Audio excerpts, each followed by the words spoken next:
I have 2 half sleeves right now, well, a quarter sleeve and a half sleeve. Are you going all the way down with them? In August, I'm going to do my left sleeve. I have my back all the way around my waist. All right, let's take a look at that. Let me take a look at the back and waist. Now, what is it a tattoo of? It just goes on and on. It's, wow. It goes all the way around the side. You can see it. The back tattoo wraps around the side, so you can see the edges of it in the front. Now, do these tell a story for you? The one on my back is my first ferret. Okay, first ferret. Of course, we all want that tattoo. Well, you never forget your first ferret. Actually, that's the only one that I regret now. Fez has his last gerbil tattooed, but that's on his soul. You wish you didn't have that? No, it's the only tattoo I look at every morning and makes me really, sad. What am I doing? Fez, do you ever regret your tattoos? No, I still like all mine. I got my Riddler question mark, and then below that is the Tampa Bay Buccaneer logo, the pirate flag from when they won the Super Bowl. On the other side is the Tampa Bay Lightning tattoo from when they won the Stanley Cup. So you do pretty much just go brands. You just go logos. Yeah, I see, Skellington, I'm looking at her tattoo. She's got, a lot of pictures, very intricate stuff. I like really simple symbols for some reason. My right sleeve, the Lenore sleeve, it started off as just the little angel and, these 2, whatever they are, dudes. And then I decided to sleeve it out, so I just started adding to it, and, basically it tells a story. It's going to be the descent from heaven to hell. Earl's going to start branding right now. Are you going to just do a brand all over yourself, Earl? Because the tattoo wouldn't show up on you, would you? No, it wouldn't show up. I'm too dark. Can they do white ink? I think they can. Yeah? I've never seen one. I know the brothers like to hit themselves with a brand, bring it up a little bit off the arm. I saw one guy, he had this, I remember his stage name was Me Fi Me, and he had this Greek logo, and you just see the skin just completely pussing out. I mean, what did you do? I think, is that a tattoo? He said, no, it's a brand. And I'm like, was that as painful as it looks? He goes, extraordinarily painful. Yeah, you're going to burn yourself, right? Well, brand also isn't guaranteed because some people, the skin heals different than other people. So some people will get the thick scar tissue is what they're going for. Other people, if you get infection or anything in that, especially with the brand, you're more tempted to get an infection just because of the nature of how your skin is singed. I'm not into that either. I can't believe that you were like, ugh, God, it's disgusting to do something like that to your body. You're covered in ink. Covered. I like it. I know you do. I think of it as dirt under your skin. That's my problem with tattoos. It just seems to me like you're not completely... Actually, it's not only just underneath your skin, it's in your lymph nodes, too. See, that's the problem. It is? Yeah. I never knew that. It gathers. I had secretions taken from my lymph nodes. I actually had a whole set taken out, and in the entire set of lymph nodes, they're purple and black. Wow, you had enough to make a Sharpie marker. But they're doing their job. You know, E-Rock's just running by. E-Rock, does this turn you on, the whole tatted look, or does it turn you off? It turns you off, huh? Just, yeah. He actually shook his head in disgust. Yeah. He finds it skanky, he says. It's literally skanky to him. I'm not having sex with him. What do I care? Now, speaking of having sex, you used to be with our little Wonder Boy. He was as tatted as you. Did you guys ever think maybe I'll accidentally get pregnant and have a tattooed baby? That would be interesting. Wouldn't it be? It would be. Like if all the ink just got in the system and the baby just came out, and off blue. Actually, they don't tattoo you when you're pregnant. I have 2 friends right now that are pregnant, and they had actually appointments to go get tattooed. Because they go right through to the baby. Like infection. Get the stomach done. That ink goes right through the cord. The umbilical cord. The umbilical cord. Hot. Yeah, it is kind of hot when you think about it. A blue baby. I want a little Smurf baby. Well, believe me, I had a blue baby once, and we weren't happy with it. Dropped it right in the box. I've got one place left for it that I want to tattoo. You got more than that. You got all kinds of room there. I know, but I want 4 on my arms. I have 3 now, and I feel unbalanced. So I need 1 on my upper left shoulder, and I have no clue what to get. I've completely run out of tattoo ideas. Swastika. I know I like symbols. Pentagram? Yeah, you want to do the pentagram gimmick? No, I don't want to do a pentagram. You have Ron tattooed on you. Well, you have Ron and Fez. I could do that. And a neat logo. Here is Dan. Dan, you're on Ron and Fez. Oh, yeah, hey, Ronnie, what's up? Does she have her knuckles done? No. No knuckles. No knuckles? Yeah. Oh, you got to do the knuckles. Tell her she got to do them. Well, the only thing you do on your knuckles is love and hate, right? Isn't that the old... no, my girlfriend has beat down. Oh, see, that's just crazy, Tom. I think that is the funniest thing. I want to get it done, I don't want funny knuckles. I'd rather think of something witty than have any one joke stuck forever. I'm going to get super nuts. Evil Dead. What's going to be your nuts, Dan? The right. Fucking animal. Yeah, animal. Earl, do you dig the look? Do you dig the tattooed love girl look? I'm digging the look. I'm digging it a lot. Yeah. I think it fits her perfectly. Like, some people, it's like, you see like an Upper East Side chick with a tattoo, it just doesn't seem right. Well, they all have the back tattoos now. The constantly fading back tattoos. The crack tattoo? Yeah. Above the crack? Yeah. I never got the tattoos that you can't, like, physically see, because you never... Well, it's for the guy to lay a batch in. That's the way I took it. Like, lay your batch here. You ought to put a fucking bullseye right on it. Any tats that we can see? No, I just... Everything's just out there. Mm-hmm. What's with the star? What's that mean for you? I got those right after I finished up chemo. You know, sort of like a nautical star symbolizes that you're finding direction in your life. You know, I wasn't turned on by the tattoos, but when you said chemo, that did something for me. Lester, you're on Ron and Fez. I think girls with tattoos are hot. What is it about them? What drives you? It's just, you know, it shows they can go through the pain and they're rough. So it's an S&M thing great. for you. Well, not really an S&M. It's just hot. Yeah. It's hard to explain. It's just the way the girls look. Do you have any tattoos? Oh yeah, I'm sleeved up. My legs are done. Do you like the pain from it? You know what? Do you feel a lot of pain from it? Used to it. Well, in the beginning, I'm not gonna lie, tattoos do hurt in the beginning, but then it becomes addictive. I hear that from people all the time, that it's addictive. Fez, I know you thought you only wanted the one tattoo. Now you're up to 3. And I want another one. Yeah. But even though I don't know what I want to get, you would think, all right, here's something I really want to get. That's why I want to get it. Mm-hmm. I want a 4th one and have no clue of what to make it. I just want to get more ink. Why don't you get this? I suffer from panic disorder, so people will know when you're flopping around and acting crazy. They'll go, oh, wait, it's just a panic attack. I'm going to get that around my wrist like a medic alert bracelet. Why don't you get the broken heart over your heart? Aww. That would be cool. Actually, I want to get DNR done on my knuckles if I ever got knuckle tattoos. Now, what's that for? Do not resuscitate. Oh, yeah, just let it go down? Yeah. I was going to get DLR, but fucking show got canceled before I even had the opportunity. What are you going to do? Now I would be stuck there with everyone, listening to O&A, and I get a DLR. It's no good. Hopefully the paramedics will think to check your knuckles. Of course. Tommy V, you're on Ron and Fez. Hey, what's up, Ron? Hey, buddy. My experience with girls with tats, man, they are just the best in bed. They just know how to fuck. Scal, they're more inclined to swallow too, which is excellent. What do you think of that one, Scal? Would you go along with that one? You could ask my boyfriend. He's right out there. That's Brian. That's your boyfriend? Yeah, we call him Skeleton. Oh, nice. So would you think, though, for yourself, you're a little more, the girls with tattoos are a little more open for, let's say, anal? Anal would not be off the table? Absolutely not. With a girl with anal? Actually, I'm a prude. Are you really? I'm the biggest prude ever. I like, lingerie is my thing. Mm-hmm. I like putting on lingerie and outfits. Well, you're a soft girl. You're a happy girl. You're a fun girl. Then you just have these tattoo sleeves all over. You should get some lingerie tattooed on you. No. You got to wear it this way you can rip it off. Spur, you're on Ron and Fez. Hey, I got an idea for Fez. Yeah. I think you ought to get cock and balls on your left shoulder and with a balloon knot right at the end. We all know you like that. All right, Fez, he brought up something. There's a little tension to this. But if you're putting your interest on your body, shouldn't there be a cock and balls? I'm not going to put a cock and balls on my left shoulder. I know for a fact you've had that put on your face before. And it wasn't a tattoo. It was the actual. God, I can hear you. I know, I say it, but with more drama. But every once in a while I might like to go to a pool or maybe the beach or something like that, and I don't want cock and balls showing where, people are walking around. The beaches you go to won't be a fucking problem, all right, Fire Island? I'm sure you ain't even going to turn ahead, those places you go to. Danielle, you're on Ron and Fez. Hi, buddies. Hey, buddy boy. I'm not a boy. I think maybe Fez should get a train schedule on his arm, and then he won't be late anymore. Oh, you know what? I'm gonna ring the fucking No, do not give her a prize. What a callback for the crybaby. Train schedule, you know how to get in here every day. Hey, buddy boy, I'm sending you into the big-ass prize closet, all right, my man? Thanks a lot. All right, big guy, take care of yourself. Sir, you're getting a copy of Don't You Know Who I Think I Was, the best of the replacements. That's courtesy of Rhino Entertainment. That CD is in stores now, or you can go to rhino.com to check it out. Mike, you're on Ron and Fez.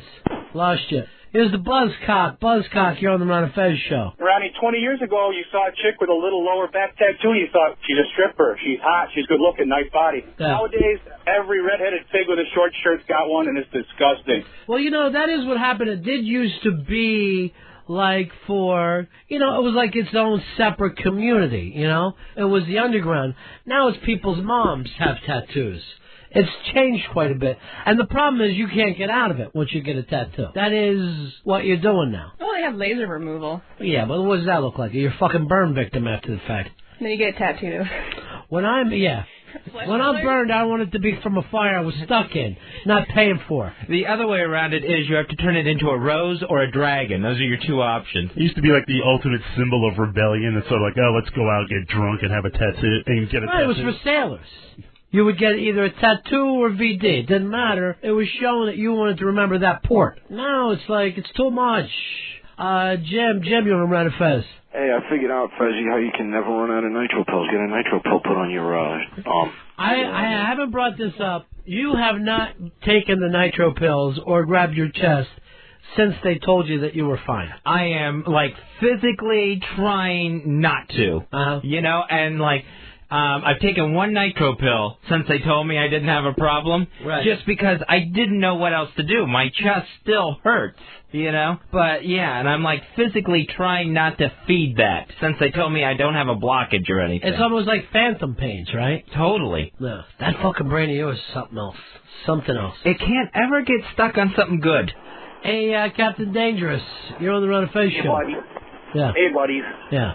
I think Fezzy should get a tattoo of the XM logo on his arm and do some advertising.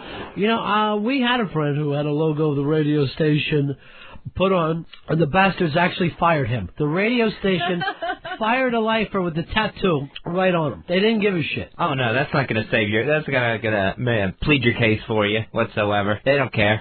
Morgan, I'm not calling attention to it. I'm going along with you. I need a nitro pill. Morgan, I'm going to take one. I'm going to eat one with you. Morgan, you're on the air. Hey, buddies. Yeah. Yeah, they definitely can do white ink and tattoos. I've got some with white ink myself. So the white will show up. If Earl got a white ink tattoo, he would be able to pull it off. Yes, absolutely. Or what if we did this, Earl? You just get a big white ink block, and then we can tattoo anything we want to look like a picture frame. It'll look like one of those, remember those things you used to draw, Etch-a-Sketch? Why don't we just do a Big Dipper? You just do a Big Dipper on your bicep. You could do Starry Night. Yeah. How do you know when it's good work or not? Like, does Fez have good work? Can you tell? I can't tell. Who did? Well, Kenny did some of his tattoos. Yeah, Kenny did some of his tattoos. The lower Kenny is great. Yeah. But the one up top, Fezzy, doesn't look as well. It's starting to question fade. mark. It looks like shit. Yeah, and I'm wondering, that's probably about 15 years old, probably. When did that movie come out? In the 90s, right? Oh, yeah. Anyway, who cares? Move over. Let's take a look at the other one. That was pretty cool, actually. Yeah, that's another Kenny one. Yeah. Yeah, your two newer ones look better. Your old one looks ridiculous. But the oldest one, it used to really have really bright color to it would almost like neon or almost a metallic look about it. Yeah, maybe I should just think of getting these touched up before I move on to new ones. Well, that's what they do at the tattoo places now for all your old sailors or military people that went out and got tattoos like right before the service, or they're just older. It's called they renew the tattoo. That basically they go over to freshen up the colors to bring it out again. And also with age, your ink is going to spread. That's why a lot of people, they don't do like the fine detail, because by the time you get older, it's going to be a huge blob. TJ, you're on Ron and Fez. Hi, buddy. Hey, buddy. I think Fezzy should get his alias Camel Toe Curtis. Sorry about that. Yeah, I never played a character known as Camel Toe Curtis, but what happened was, at my parents' 50th wedding anniversary party, Ronnie had told someone who was speaking there that I had played that character, among other characters like the Pittsburgh Platter and that sort of thing, the Roman helmet, and all those things got mentioned at my parents' 50th wedding anniversary party. You want to not bring that up anymore? You start to make me feel a little bad about myself. Yeah, that was the caller who brought up Camel Toe Curtis. Right. So you and that caller, please. Let's move on. I got my own problems. I'm not going to lie to you, Scal. 50th wedding anniversary party. Not like we're going to have that party every week. What about ever again? Here's Bernie. You're on Ron and Fez. Yeah, I was going to say, if you're going to make a black girl's tattoo with like a picture frame, it's going to take all day to put it on. I don't know. I want to get something for Earl. I want to get a tattoo for you, Earl. And I want to get a tattoo for Fezzy. Fezzy's looking for a new one. Chris, you're on Ron and Fez. Yeah, Ronnie, I think it'd be a good idea for Fezzy to get Tossy the Salad on his shoulder. What about that one, Fez? No, again, that was another really embarrassing a character's name that got brought up at my parents' 50th wedding anniversary party. Sounds like the worst party ever. It was going really nice. It was a nice occasion until someone got up to make a speech supplied with info from you. False information, by the way. You didn't submit the information. It seems to like be the center of I'm attention. telling you, if that would have happened at my dad's anniversary, he would have left that place like Joel Siegel. He'd have been up and screaming his way out of there. Taking everyone with them. Your family, I hate to say it, they live like animals. And I'm going to go even further with this. Barnyard animals. Not even a wild animal out in the field. A barnyard animal. That's just awful. Moo. Thank you. Cows and pigs instead of gazelles and giraffes. Hey, Bill, you're on Ron and Fez. Hey, Fezzy, you ought to get yourself a tattoo of a rowboat on your Schmedica. When you hit Fire Island, you can turn it into a little bigger rowboat. Why don't you get Fire Island Class of 06 on there? I am not getting Fire Island 06. I want something good that I can get on my arm. And you got to have something that's going to last forever. Right, exactly. Like, I will always be a Tampa Bay Buccaneers fan. I got no problem with this pirate flag on my Until arm. another team comes along and starts winning. I am not going to jump on another team's bandwagon. You were not into the Tampa Bay Buccaneers until that year and then deep into the playoffs. I think when they beat the Eagles, you're like, I love these guys. I have always cheered for the Buccaneers since I was a child. But he's come up with a good point, because you can change your mind about things, you know? I have a tattoo that says I hate Hungarians. And you change your mind? Not even slightly. Fucking hunkies. And I'll leave it at that. Here's Charles. Charles in charge. You're on the Ron and Fez show. Hey, buddies. Yeah. I just wanted to say that lower back tattoo is actually called a field goal tattoo, because when you see it, you know you're going to score. All right. Sure you do. Either that or a woman leaned over in the fucking Walmart. You got to be careful with these tattoos, Skellington. I brought this up as you were coming in. You got a Suicide Girls look about you. You ever check them out? Actually, I did a shoot that was going to go on their site, and then I read a lot of things about them, and I went over the paperwork and decided not to be. They're bad people? Yes. What happened? What do they do? Apparently, they're really just verbally abusive to the girls. What's wrong with that? I am with women, and they seem to like it. But that's you. That's true. They don't pay very well. Well, you shouldn't get paid that well. It's about exposure. And Suicide Girls, it used to be like a certain brand of girl, your pin-up tattooed chick look. Right. Now it seems as long as you could submit photos, you could be on there, so you have a bunch of, like, fat whores on there, basically. I understand. Happens all the time. I like tasteful photos. The type of photos that I prefer to do are tasteful. The ones that are on there are getting to be not tasteful. I understand. You want to do some pictures for our website? I have actually a couple of. I would like to do one with you're naked, you're laying down, and one of us is standing on your head. I mean, it's going to be tasteful. You could balance on my head. It's not that hard. We may have to yell a little, though. Fez, get Earl my steel-tip boots. He is finally going to be in pictures. Earl, I'm going to dress you up as like a mailman. You should feel loved, because we're crazy about you. Earl, would you put on an African mask and stand there naked? I would love to put on a mailman. You're playing the part of the medicine man. Here is Craig. Craig, you're on Ron and Fez. Hey, what's going on, boys? I think Fezzy should get flack written any on one arm and flack on the other arm. Well, they never forget any of the bad things, do they? No, that just sticks in their mind. It's just in their memory banks forever, and I can see I'm not going to get any good ideas. Would you think about that suffering from panic disorder? Wait. What did you forget, Fez? What, I forgot something? Something that you were supposed to sound out, or something you were supposed to do? Was I? Earl, is everything ruined? No, I wasn't. I got a thing from, I forgot to tell you, from Elo and from... All right. Bob, that you didn't call them back this morning? No, I didn't call it. I wasn't supposed to. Well, you fucked up your contract. Man, I just see things just start flying in my head like a Rolodex. Well, like, you don't have health care now. You no longer have health care. Do not get sick. Nitro pills.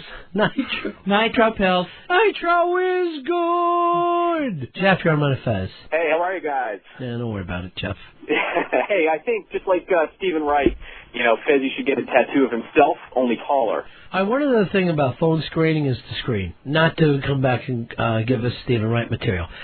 Skellington, what are you going to do while you're in New York City? What have you got planned? It's my boyfriend's birthday, so I came here to eat and drink. Oh, yeah? Meat and booze. So, what kind of places do you like to go to? What kind of food? I like... Tattoo bars? No. Where are you going? Lower East Side for a bite? Actually, one of the Ron and Fez net people is taking us to Red Rock tonight. Who? Just John. Oh, yeah, you'll love Red Rock. It's your type. It's your type of joint. Bar dancing? Yeah, it's a lot of fun. We enjoyed ourselves there, Fez. I had a good time at Red Rock. Yeah. When I'm in New York, I think I've got to make it to the meatpacking district.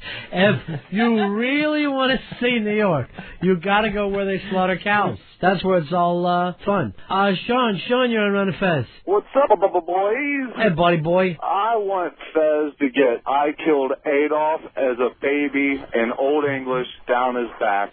Would you do that? Would you get I killed baby Adolf and maybe a picture of a baby with a tiny little Adolf Hitler mustache? Just bleeding from the neck or something? Yeah. No, I won't get that. How about you just get a tattoo that said I used to feel better?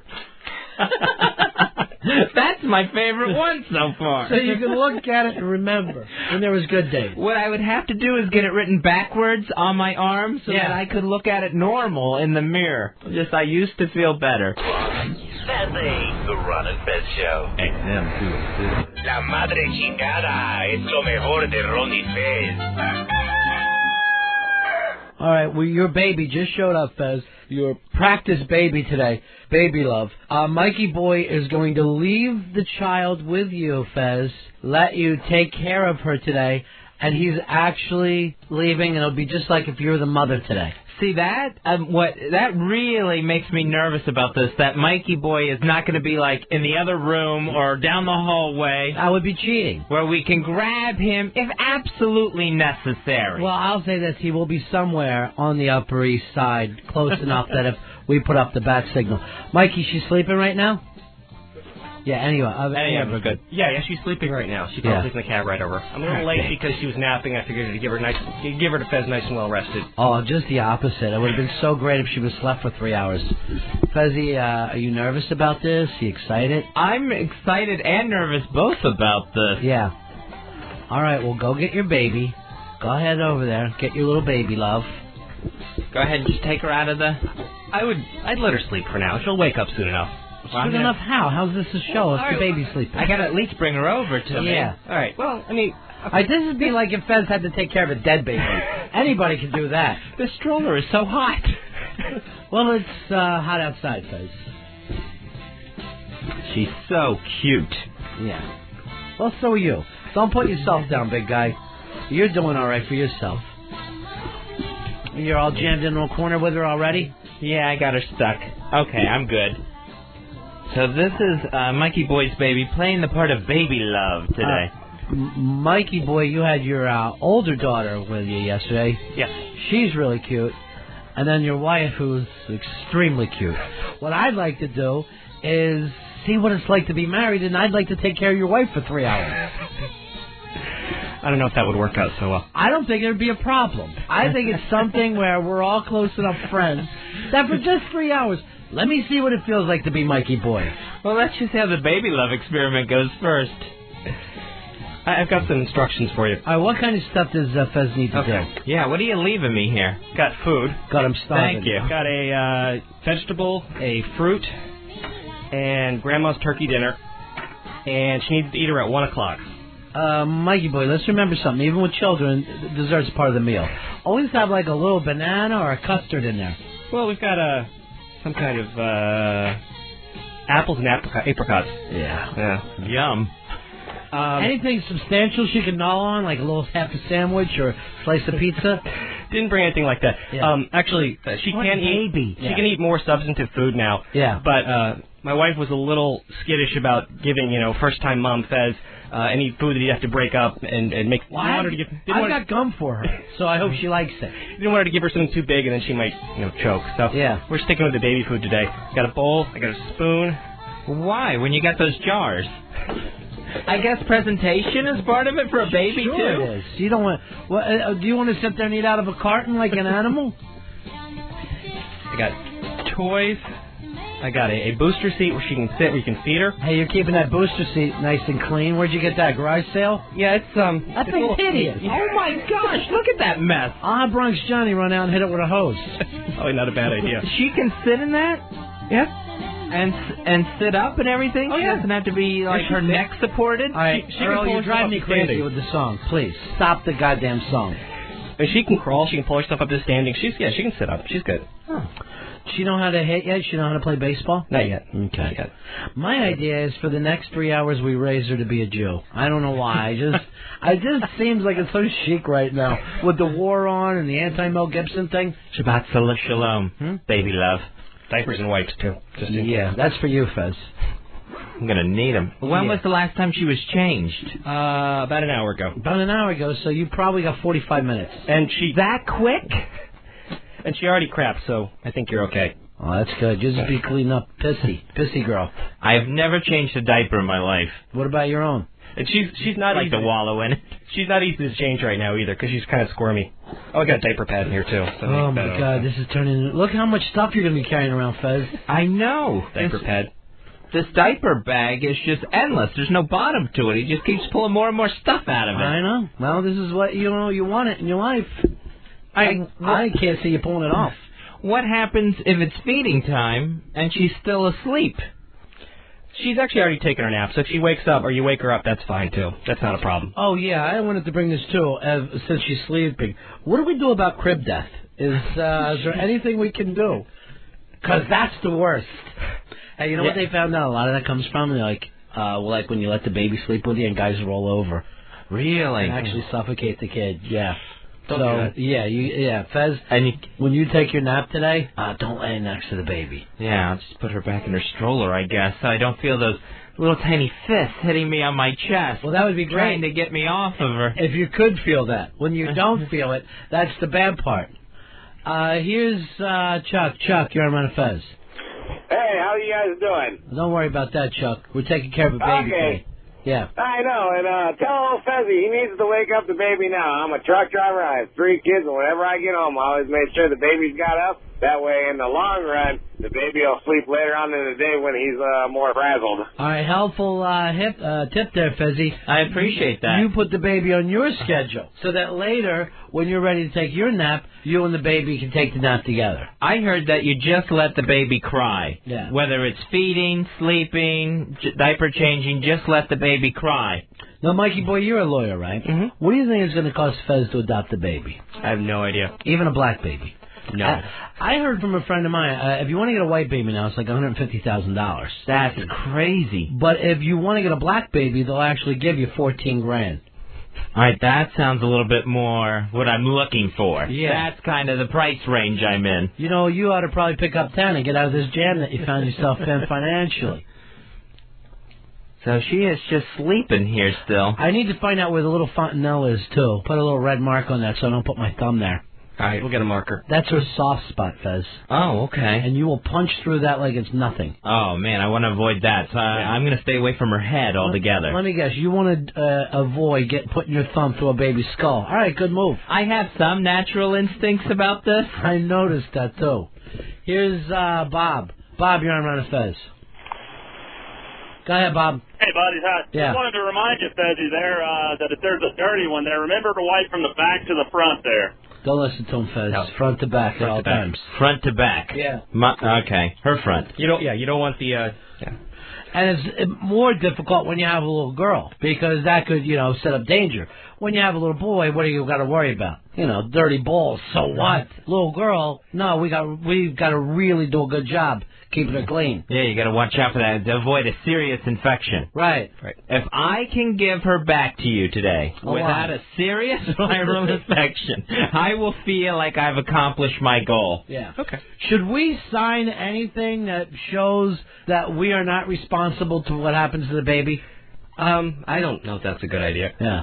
As a lawyer, I just want you to know, like, there's a little scratch on her nose. Yeah. She came in here with that. I just want, like, get a used some car. pictures. She had a little mosquito bite right up on the Earl, forehead, get some pictures so that we know the way that we gave the baby over. And you will get her back in the exact same condition, hungry and asleep. Robert, you're on Ron and Fez.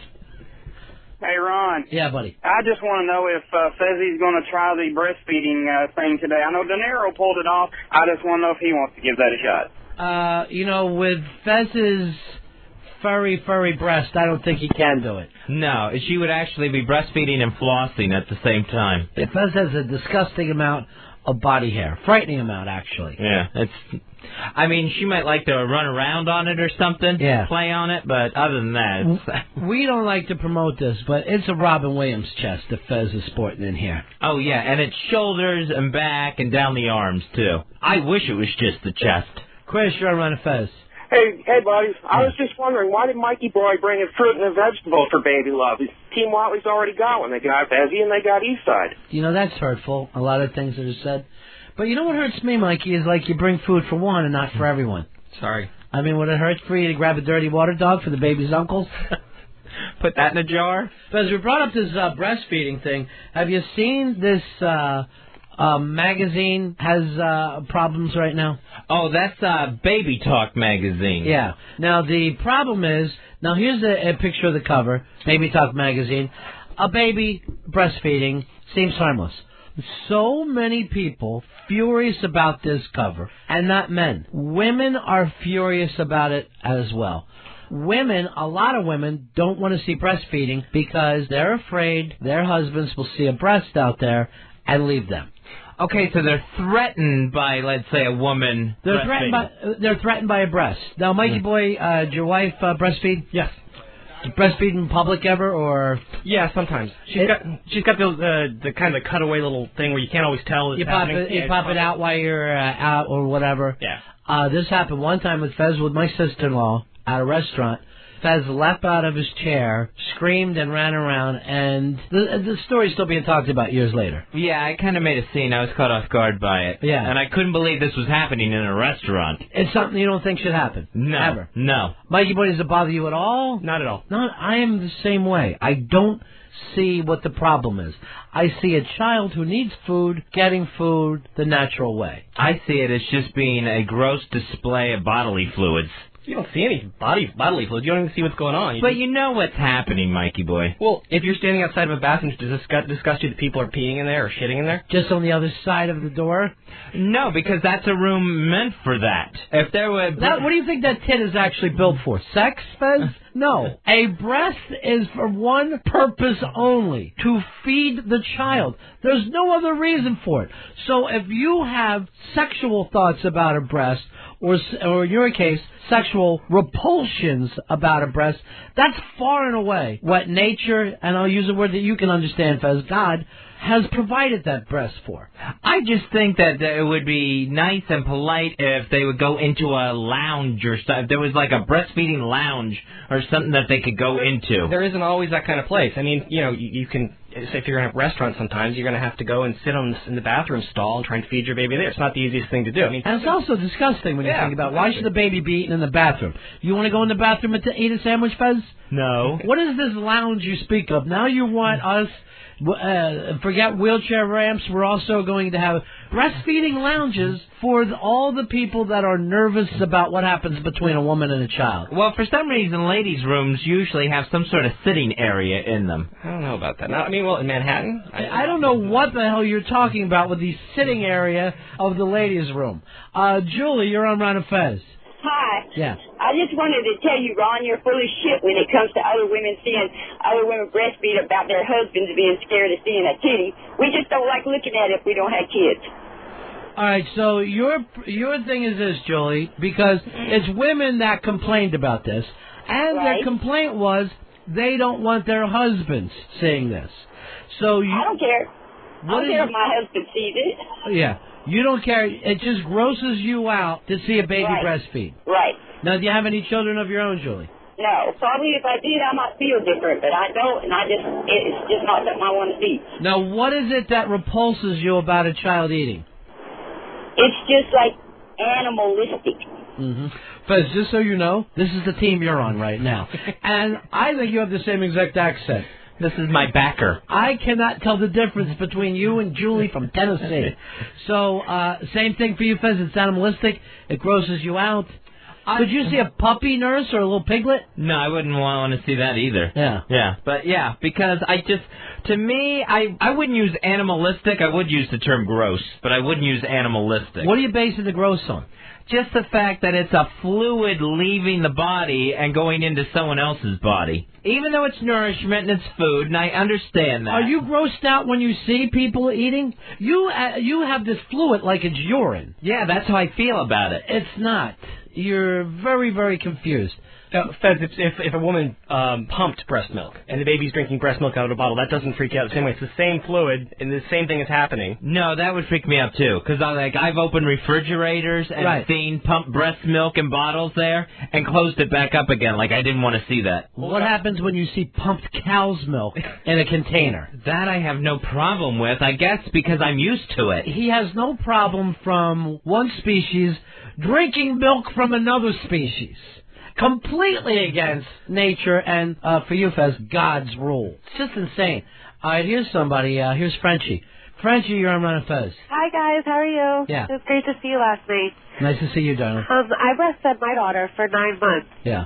But I still have some milk that comes out 2 years later after stopping. Why didn't you do this for us last night? Why didn't you set up a lactation station so we could all go in there and splash around in summer fun? I used to be able to shoot pretty far, too. Like 20 feet in front of me. I find that just adorable. Yeah, Bobby doesn't find it so adorable when it leaks out. He gets grossed out? Every once in a while, you're like, is that your breath leaking? But I love the breastfeeding. It was the best feeling in the world. All right, hold on. The baby's waking up, and I notice Big A sleeping on the couch. I finally get one down, and the other one's up. Yeah. Well, Frenchie and Ron, I hope you're satisfied. You've woken up Baby Love now. All right, there's Baby Love.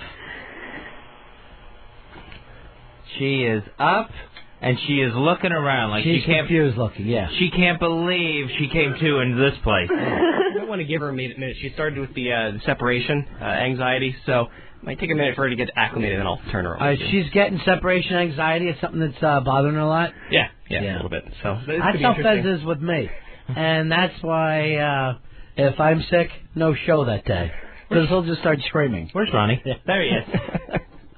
All right, Frenchie. All right, guys, I love you. Next time we see you, I want you to lactate for us, all right, honey? All right, I'll prepare it. Bye. Now, Fez, as a young mother yourself, I thought you'd be used to this. No, I don't think I'd ever get used to that. So Baby Love is up out of her stroller. And just as confused can be. No shoes on the baby. No, why should she? My baby's going to at least have socks on, Ronnie. I get shoes for my babies. I do. I have a little trouble with barefoot babies. That grosses you out, barefoot baby? Well, out in the city. Yeah. I don't like it. All right, here you go. Yes. Here comes, yeah. Yes. Your new mommy. Bad news, baby honey. Love. This kid must feel like she's on a pirate ship. She doesn't know her new name yet. Yeah. Baby Love. All right, she's... Look at her watching her dad walk away. Oh, that's frightening. She's trying to get some whiplash here. Yeah. Turning her head to find her dad. Yeah. Yeah. I'm Daddy. Yeah. She is... She's pulling away. See her? She is trying to get out of my arms. Their instincts know. Yeah, their instincts know and can tell them when they're in a dangerous spot. Now she's just looking at you, Fezzy, like you were in a lineup. All right, there goes your dad out the door. All right, you're on your own now, Whatley. I got you. I got you, Baby Love. She's so fucking cute, I can't believe it. She's just adorable. 866 Ron Zero Fez. 866 Ron Zero Fez. Here is Doyle. Doyle, you're on Ron and Fez. Yeah, in high school, in our child development class, we had this beautiful woman come and teach us about breastfeeding. She whipped them out, and you just wouldn't believe how great it was. I'll tell you what, if she would have whipped them out when I was in high school, I'd have whipped mine out too. And we would all. Yeah, it was hard, man. I bet it would be. Ronnie, let's not talk about whipping things out when I have Baby Love right here in the room, right next to us. How old is Baby Love? 9 months old. So does she understand a word I'm saying? Right now, to her, I'm talking like Charlie Brown's teacher. She just hears a muffled trumpet sound going back and forth. I think it's actually somehow seeping through. Look at the way she's using you like you're a lounge chair. She's just all sprawled out across you. Yeah, she's using my arm as an armrest, and she's got her feet up on me. Are you? And then the way she's squeezing your thumb, I think you've got her too tight. Oh, you think so? Yeah. See if she'd teach her a word. Say Fez, Fez. Yes. She said it, Ronnie. I did that. Actually. But wouldn't it have been great? If I could hand her back to Mikey Boy talking, that would be so cool. I know. I'd be just like that. Supermom. Yeah, I would love that. That's if you even hand her back. The way you two are bonding right now, maybe you'll make a run for it. All right, I'm bending her ear. I guess you can't. I mean, and I don't mean by talking to her. Right. I mean physically bending her ear. I've never seen a 9-month-old look so bored in my life. She wants a paper. Yeah. Let her have a paper to play with, Fez. Okay. Let her play with one of your papers. Don't put away that picture of the baby breastfeeding. Why? I don't want her to see that. She breastfeeds herself. No need to keep showing it to her. Here's the paper. You like that? Oh, look at her. She's so bored. I remember when my mom would leave me places, and I just feel like, yeah, this is your new home. You like it here? This is... you can call me Mr. Bennington. I like the kids that feel comfortable. No, that's your Uncle Ron. No, I don't go for that. Unless it's by law or blood, Mr. Bennington will be fine. Yes. She is trying to tell us something, Ronnie. I wonder how many grapes we can get in her mouth. I'm willing, even as little as she is, I bet we can get 18 grapes in her mouth.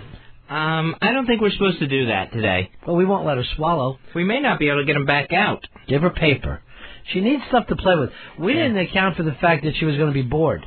Here, you talk to her, Fez. I'll get one of her toys. Okay. Ron's going to go, or Mr. Bennington, excuse me, is going to go get one of your toys, and then you can play with that. Maybe something brightly colored or something. What do we got here? You got like an octopus. A yellow octopus? You want the yellow octopus? It's like some kind of a pig teething ring. Oh, that's like the baby classics or whatever those things are. Yeah, great sound coming out of this. Little toy piano. All right, that's good. I'm just going to stack it up for her. She's looking at you like, why does this guy have all my toys? Those are my belongings, and someone's rifling through my stuff. I don't understand why. That would be awful. Why is everyone going through my crap? And this is something, too, for you. Now, Ron, that's a pair of scissors, and we don't do that at the Whatley house. How about this? No, that's left over from Mousetrap Trivia. Get that mousetrap out of here. Ow! We get rid of the scissors. I can't believe our producers did not baby-proof this room, Ronnie. There's everything bad around here. If they would have, they wouldn't have left Big A on the couch. Scale 1 to 10, how you feeling about getting a baby now, Fez? Right. You couldn't look more natural. Does it look good? Yeah. I feel so awkward. And how long have I had her now? 2 hours? About 10 minutes. Oh, okay. 10 minutes since she's been awake. All right, see, when she's real quiet and still, it's cool. But now she's really starting to squirm. So, and it's like I have no clue what she wants. It's not 1 o'clock, so we're not eating. Give her one of her toys. Keep her busy. Here, take this pig rattle. You like that pig rattle? It's a pig and it rattles. It's really fun. What kid wouldn't like a pig rattle? Hey, she just smacked me in the face with it. You know, pig rattle could even be her nickname for you, Fez. Rude in front of my baby. See, you're not going to be able to do your insults in front of me. I don't want you talking me down in front of my kid, Ron. Yeah, that's a good point. I really am going to start and treat you differently. I would appreciate it so that she's not coming home with it or taking it to school. You know what? I want to stop the FAG jokes. Careful. I'd say she can probably... She wants the other toy. Why can't you keep her busy? She likes an octopus. She got a pig rattle. Now it looks like she's hating. Yeah. I think she wants to synthesize her. She wanted that octopus just to kill it. Oh, she loves. Now, we got 3 toys going at once here. I couldn't see you looking more natural than you look right now. Should I put headphones on her so she can enjoy the show? You know what? We could put headphones on her and just start and talk about her behind her back. Hey, Tom, you're on Ron and Fez. Hey, guys. Yeah. Ron, you've got to get Al Dukes in here to tell me that this is a bit. You can't let Fez have a baby. Why not? He can't take care of himself. That's the point of this. He can't take care of himself because he thinks about himself too much. This is Fez's opportunity to see that he's part of the human race. Ronnie, did you hear him talking about that baby that he saw on the subway and how everybody gathered around? He thinks it's like a purse. Yeah, there is some of that. I can't lie. It's a fashion accessory. Tom, you feel like a big man putting me down in front of my kid? Oh, look, she's good with a rattle. Yeah. I'll tell you this, Fezzy, out of all the babies I've seen, you got yourself a good one. Because she's smart as a whip. See? She didn't like Tom's calls. She's hitting the microphone with her pig rattle. She's adorable.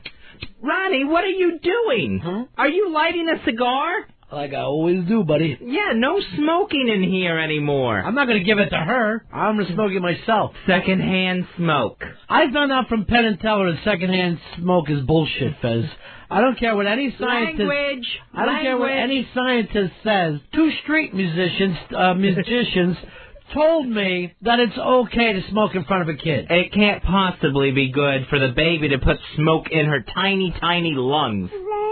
Thank you, baby love. I think she loves the smell. Smells like home. The days of smoking in here are over if we're going to have baby love in here. You know, every time I smell a cigar, it reminds me of when my grandfather used to take me to the track. I remember one time I go to the track with my grandfather, and he loses his paycheck, drops his whole paycheck. I'm like 5 or 6, and it was one of those bonding things between you and your pop. And he says to me, "We get home and we talk to your grandmother. Back me up when I tell her 3 ends jumped us." And you have that kind of experience. Those are the memories you take? Yeah, he even took a penknife and cut me along the ear. Said one of them kicked me. God, I miss him. You can't go back though, can you? Would you please put that cigar out? When it's done, Fezzy. When it's done. She's adorable. You're gonna stunt baby love's growth. How big you want her to get? You want some big gangly WNBA player? You want an adorable petite girl? Sure, I don't want a Cheryl Swoops on my hands.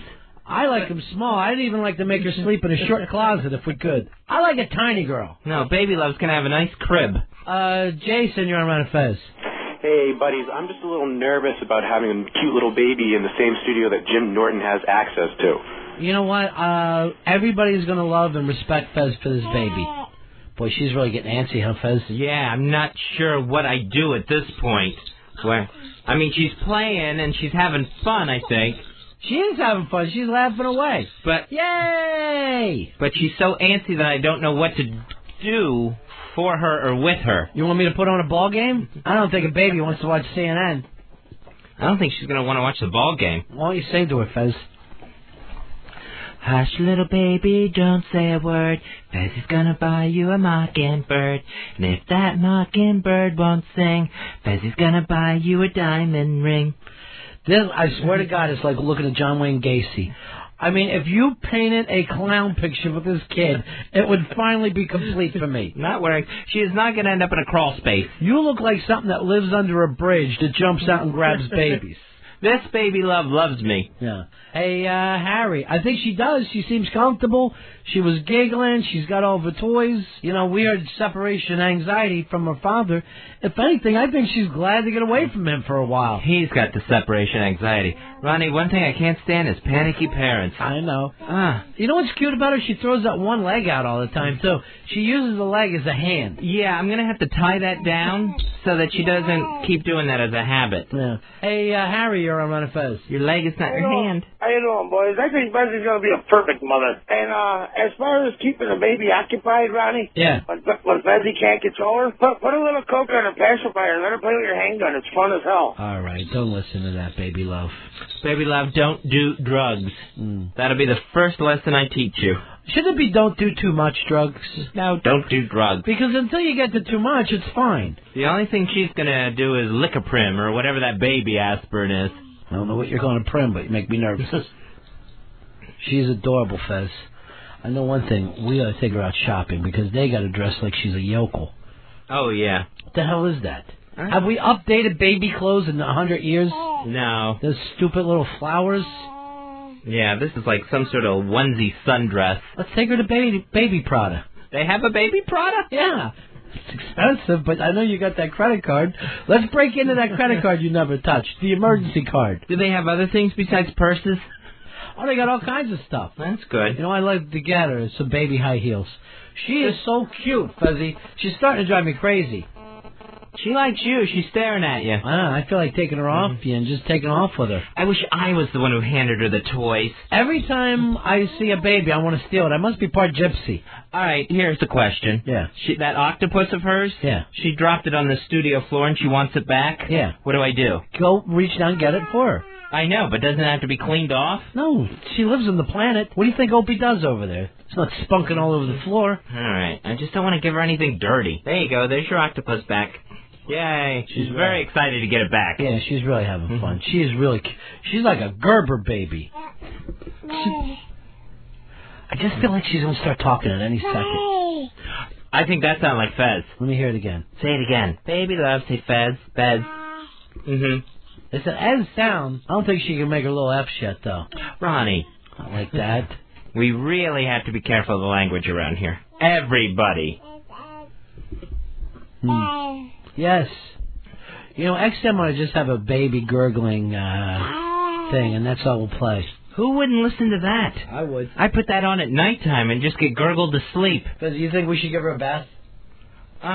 Maybe after she eats or something. Well, you know what? She's got some crust on her here from when she ate this morning, so maybe we should. I'll tell you what, it's like she's being raised by blind people.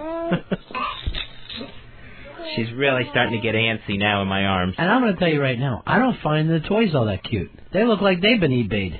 Yeah, this piano thing. I mean, how many times can you take a run with this thing before you're just bored to death of it? She won't even look at it now. She got any teeth at all? Baby love, do you have teeth? Let's see. I don't see any. I just see gums. What do you get first, the bottom ones? I don't know. I think they come in different for everybody, don't they? I don't remember getting mine.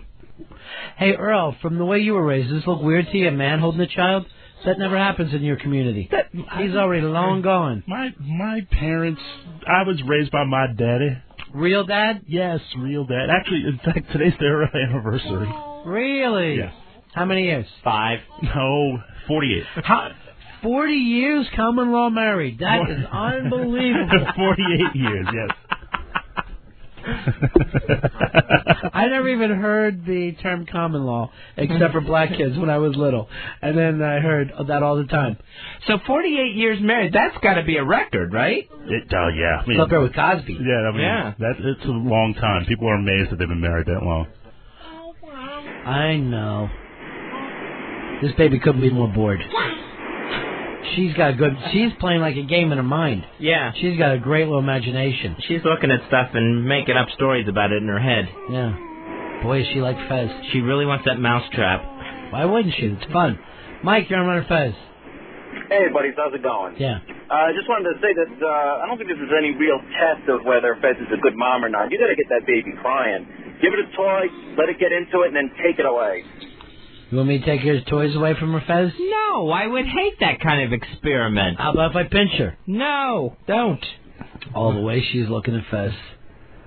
She's looking at me for protection now from pinches and from people taking her toys away. I will tell you the truth. Since you got that baby in here, I've been starving. She's really looking at you like she likes you, though, Fez. Do not look at her like a pork chop. You now see what's been missing in your life all these years? Look at her. She's pulling on your headphones. She's pulling my headphones off.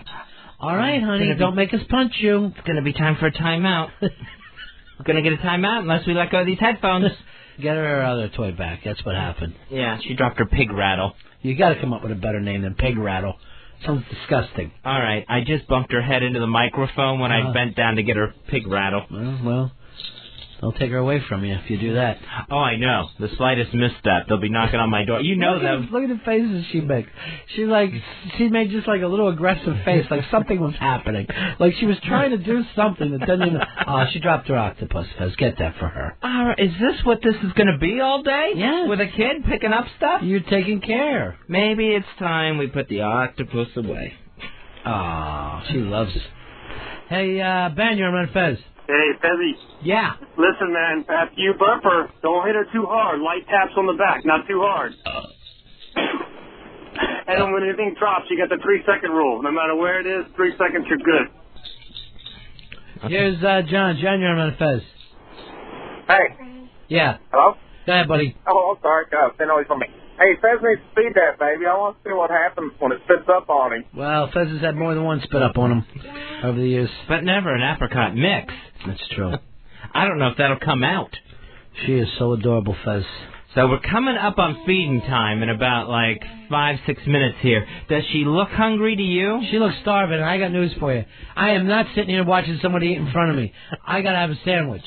And that's a total shoot. I cannot sit here and feel like I got my nose pressed against the window. Look at her. She's playing away. She's having a ball. She turned that on herself? No, I got that for her. Oh, she's smart as a whip. You might have got the best of the bunch, Fez. The best of the bunch. She knows when the music comes out on it. That octopus is on the floor again. Get it. Hey, Spencer, you're on Ron and Fez. All right, I got a little song for the baby. Go ahead and do it. All right. Hush, little baby, don't you fear. You're being held by a big fat queer.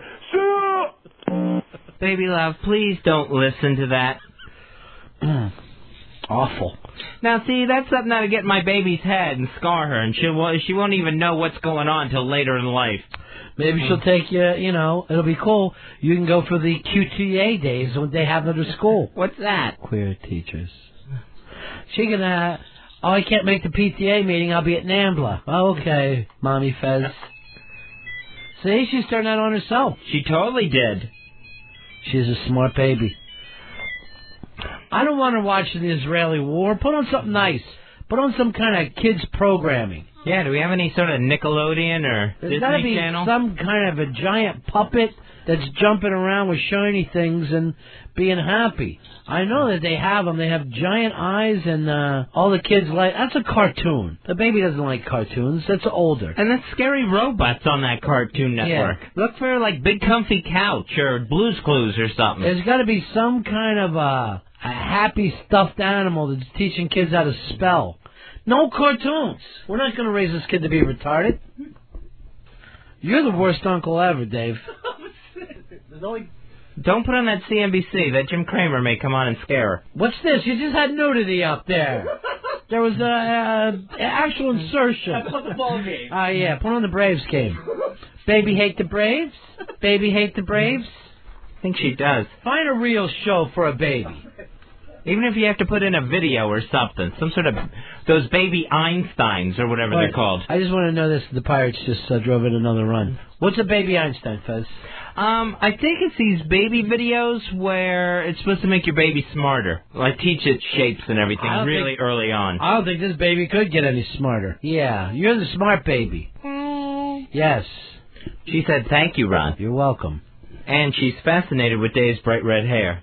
Sure. She likes orange. Babies like really bright colors. That's Shark Week. Turn that off. No. No shark is ever going to get to you, baby. Fezzi's got to hold. Here we go. Yeah. There we go. Monkeys are stuffed monkeys are doing stuff. See that? There we go. Some sort of Muppet monkeys. Look how much better they are than your toys. You like that? Yeah, there you go. Look, they're swinging around. Mikey Boy dresses this poor kid like we're in the Appalachian Mountains. I know. I wonder if he brought any other outfits. Are you excited about the idea of adopting, Fez? Yeah, I'm getting excited about this. Do you think you can handle it? Can be the parent that you want to be? Well, I would. Yeah, I'd like to think that I have it in me to be a really good parent. I'd like to think that, down deep, the instincts would kick in, and I would, under pressure, know how to do it. What is your biggest fear when it comes to all this? My biggest fear isn't so much with the infant now. Yeah. It would be further on down the road when the baby gets older and I have to deal with some of those issues. Especially when the baby finds out she's adopted. That I'm not her real dad. The best way to tell her is when you're scolding her. And when she's bad, and just yell out, maybe this is why your real mother didn't want you. And then that way, you got something over her at all times. That would really be the trump card in any argument, I think, no matter what it's about. How would you tell her, in a letter? Oh, yeah, email. I know you think it's odd that you don't have a mom, and you're living with a middle-aged, let's say, clean man, but you are still loved. Here comes the flash in. Fez, little known fact about the flash bed, but I was adopted. Whoa! And this whole conversation about you attempting to get a child has really been, exciting for me. Well, first of all, who would give you up? I don't know. I know your new parents are so lucky. Your new parents. I don't even know if that's the phrase. Like they just got them. You were adopted. You don't even know where you're from or what your background is? I'm from. The hospital I was born in was in Manhattan, so from the area. I'm willing to bet right now you were a crack baby. Because if you look at the age that you were, it was during that 80s. What year were you born? 85. All right, 85. Crack couldn't have been bigger. Right. And your crackheaded mother living downtown, who I believe your real father is Basquiat. Ooh. Sure. That could happen. That gives me a sense of peace now. Did you ever go looking for your biological parents? No, never. Because biological didn't bother? Is that your whole scene? That Shaq Fu deal? No, I never went looking. It never even really occurred to me. At what age did you find out that you were secondhand cast aside? I kind of always knew I was a hand-me-down, if you will. It was never something. It was never something that was just told to me. It was just something that kind of ingrained, I guess. You didn't look like your Chinese parents? No, the eyes. You got any adopted brothers and sisters? No, I'm the only one. What happened was my parents adopted me when they were past the point where they were able to really have kids, so they were older. They were probably about Fez's age. Wow. Hey. So they were in their 60s. They're in their 80s now. Yeah. Well, and then when you're Fezzy's age and the sperm dries up. Still quite wet, thank you, but I don't appreciate you talking about this in front of Baby Love. Well, Baby Love has to know from when she finds out. So your parents didn't exactly tell you. You just kind of thought it and knew it. Yeah, I can't remember a defining moment where they were like, hey, guess what? No, that never really happened. Did you care? Did it bother you? No, it was something that I just grew up with. It wasn't, I never knew anything different, so it never really bothered me. Did you ever look out the window and Five-O and start singing somewhere out there? I do that every night. Every night there's a moon. She wants the microphone. Baby Love likes to talk. Yes, baby. Yes, you have a question for the adopted person? You are home now. She's like Cameron Crowe, finally getting on the bus with the rock band for the first time, feeling like she's somewhere. All right, so you were cast aside, washed up on the beach, Goodwill, baby, and that didn't bother you at all? No, but when you say it like that, it might... Well, it's one of the things that you should think about. No, it never bothered me at all, really. Mm-hmm. And now how do you feel about your adopted parents? They're my family. It's not really... seriously, they're not your family. These are two strangers that were kind enough to give you food. But don't act like they're your parents, because they're not. That's true. But I guess really all you need are strangers with a bed and food, and that's pretty much what you got. That's the name of your autobiography. I guess that's all any of us really have. Strangers with bed and food. I'll tell you, I tried to find out so many times that I was adopted because I've always felt so different from my family. I go, there's got to be some answer to why I'm here. Always disappointed on your search? Yeah. And, they had to break out the birth certificate, pictures of me at the hospital. And I go, still, I must have came from somewhere else. Perhaps a show business family. Where I was meant. Maybe I'll be able to get back to my real parents, the Clooneys. So are you never going to go looking for your realies? Is that what you're called, realies? I think so, yeah. Not right now. I thought about it, and as bad as it sounds, I don't think I really have the time, to start a whole new... You're in Manhattan. It couldn't be any fun. Well, easier. that's just to assume they didn't move. You mean like visiting and stuff like that? Yeah, I guess what I'm saying is that I think it would be pointless to just find out their name or whatever and then not start anything. All right, let's go through adopted people we know. Polo, adopted. Yeah. Stalker Patty was a foundling. Yeah. She was actually left in a diner. And then raised by the Brooks.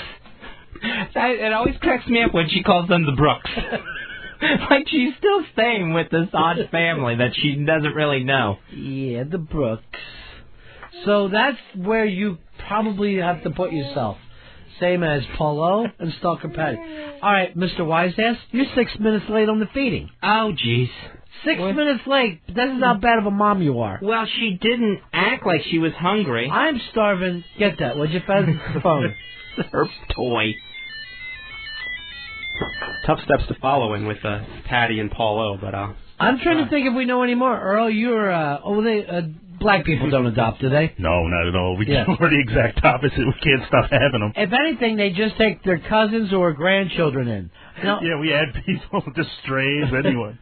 Here is Flash. We knew that you were adopted, even though you had never told us before. And I want to do some kind of one of those TV moments that's so fantastic. This is your real father on the line right now. I'm ready. Hey, Flash's real father. Son, it's me, Daddy. How have you been? If you ever make it big in radio, I want to recount all our relationships together. Until then, you're nothing to me. All right, so you've got to make it big. I saw a thing on TV not too long ago where these two adopted kids ended up being rich. They didn't even know about it. They came from money, and they didn't even know they were Jewish. Their parents had been run out of Germany during World War II. These guys grow up in California thinking they're a couple of white guys. They find out later they're Jewish and they own some big castle over in Europe. You might own a castle for all you know. Anytime I see anything on the news about a missing heir or a search for that, I think this is really my chance to cash in. All right, Fez, what are you doing with the stupid chair? Well, I was putting her in her chair to feed her, like Mikey Boy said before he left, and I don't know how to buckle her into it. I can't figure out the buckles whatsoever. You've got to figure it out. If you're going to be the mom, you've got to figure that out. Here's Sean. Sean, you're on Ron and Fez. Hey, guys. Oh, look at her hitting the board. Go ahead. Push all those buttons, baby. She's how adorable. She's turning mics on enough. She is my baby. She's so much like you. She's so much like you. She's potting people.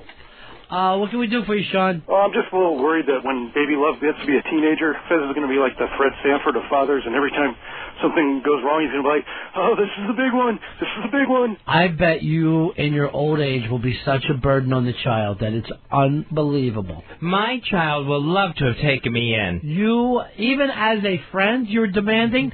I can't believe what you're going to do to a kid. The guilt alone. You're going to put...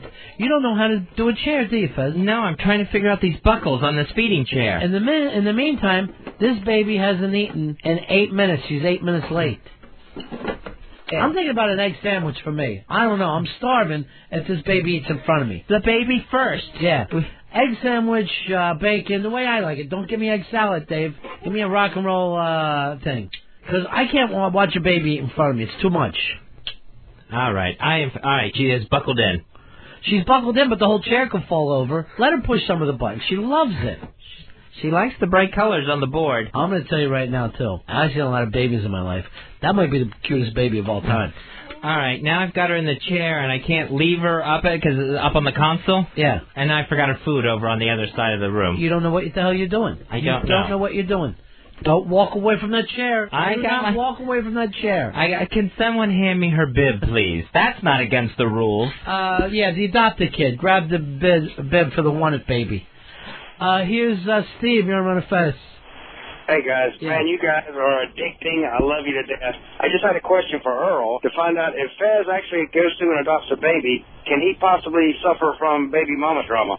Is that what it's called in the community now, Earl? Baby mama drama? Unfortunately, yes. It's been called that for a long time. I don't understand. Because they never married their mamas. The guys never married the baby's mama. Danielle, you're on Ron and Fez. Hey, buddies. Yeah.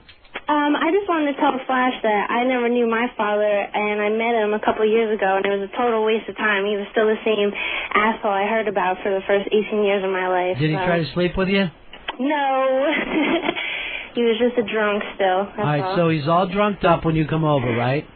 Yeah. Did he give you any reason why he wasn't around your whole life? No, he said he wanted to, but my mom didn't want him to either, but, you know, I kind of saw why, so. Right. So he's not missing anything. Was that heartbreaking for you, Danielle? Yes and no, but because I didn't know him for my whole life, it was just kind of like meeting a stranger. It was a little weird because I looked a lot like him, but besides that, just another person that you forget about. Is that what you worry about, Flash? It'll just be so disappointing to see this hideous person? I guess that could be one thing. I think the thing I'd just be most disappointed about would be if there were this whole other family and I just didn't have time to put forth the effort to kind of get in. You are such a little only child, aren't you? It's all about the Flash. All about you and your toys. I like my toys. I'll tell you, as somebody being raised by his biological father, I can tell you it's horrible. It's absolutely horrible. All right, here comes Pitsy. Hey, Pitsy. Hey, what's going on? My dad left before I was 1. Does that count for anything? Where did he go? Back to Italy? No, I don't know. He just left. You never saw him? No, I never met my dad ever. You curious? No, not at all. I really don't care. No, were you raised by stepfather? No, my mom never remarried. All right, so yeah, I see you as being half. I see you as half Flash. Half a human? Yes. You're half abandoned. Yeah, you're half abandoned. Your mother ever give a reason why? He kind of owed the money to the wrong people. Right. And he had to skip out. Long Island but I look at it like I had like 10 dads because everybody took me in, you know? So I always had a home-cooked meal every night and stuff like that. Right, and you were raised by your dad, the bus driver, and then the bookie who was the godfather in your neighborhood. I don't know, Fez. Ronnie, check this out. I got Baby Love eating. I know, I see it. But I got a little problem with you. What? Get her sitting straight up and feed her. You're feeding her at an angle, and it's like you're asking for her to choke. Because you got the food on one side, Fez. You got to feed her directly dead on. Oh, okay. Well, she keeps leaning over. Yes, and then you're shoving food in the kid's mouth while they're laying down, basically. Over here, Baby Love. There you go. Over here. Now you're talking. Get your food. Do some kind of airplane thing with her. Here comes the airplane. Here it comes. Oh, she could not be more bored with you. Okay. You want to dap that off of her chin? I'm trying to get How about have a little muffin in your hand? She's all over the road here. All right, this is turkey dinner. Is what I'm feeding her now, all strained. Now Baby Love. she is back to running the board again. Baby Love, over here, eat. You gotta eat. You gotta eat. Buzz, could you imagine how little time you'll have left for anxiety when you're doing this? Or it'll just be even more constant. Oh, that's right. Nothing can solve your problems. I forget. I just forgot the last 3 years. Nothing that anyone offers changes things for you. Baby Love. Flash, here's what I plan on doing for you. Right. I'm going to hunt down these biological parents for you, and I'm going to kill them. I'm going to kill them for what they did to you. Thank you. I think that'll really make it even. This is for leaving Flash on the doorstep. Who? We've moved on. Oh, it's the neighbors. I accidentally shot the neighbors.